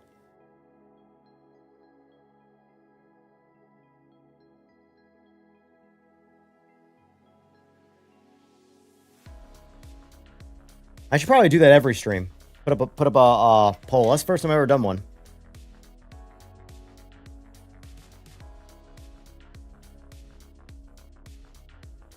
It's a lot easier than asking a question 100 times in a stream. Just put up the poll, and that way you can answer it whenever you want. Do a little drive-by answer. You think there's a mic sound difference between right here and then putting the microphone right here? Out of curiosity, do you hear anything different? I know, right? Annoying sounds. I feel like when I listen to myself in video, it sounds better when it's up higher instead of lower.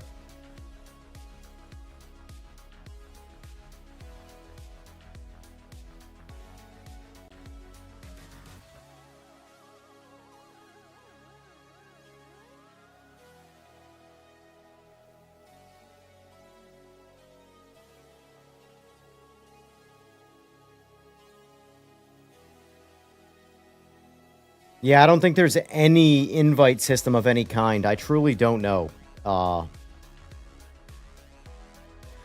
It's funny, every game I've played prior to a lot of the Sims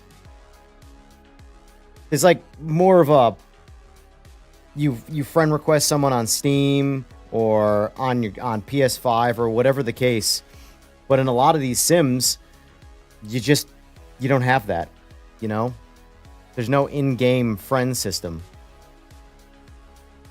I mean, bottom line is all the Sims are basically indie games, you know?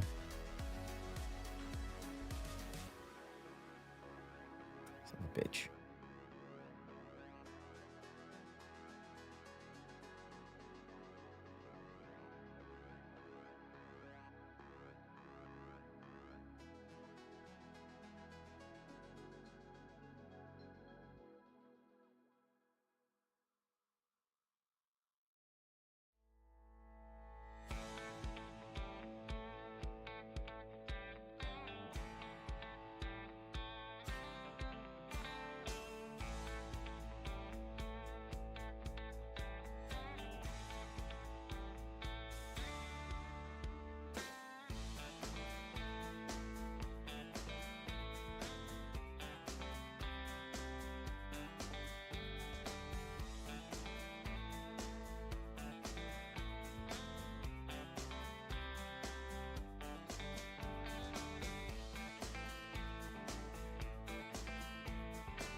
All right, Fway. I appreciate you being here, sir.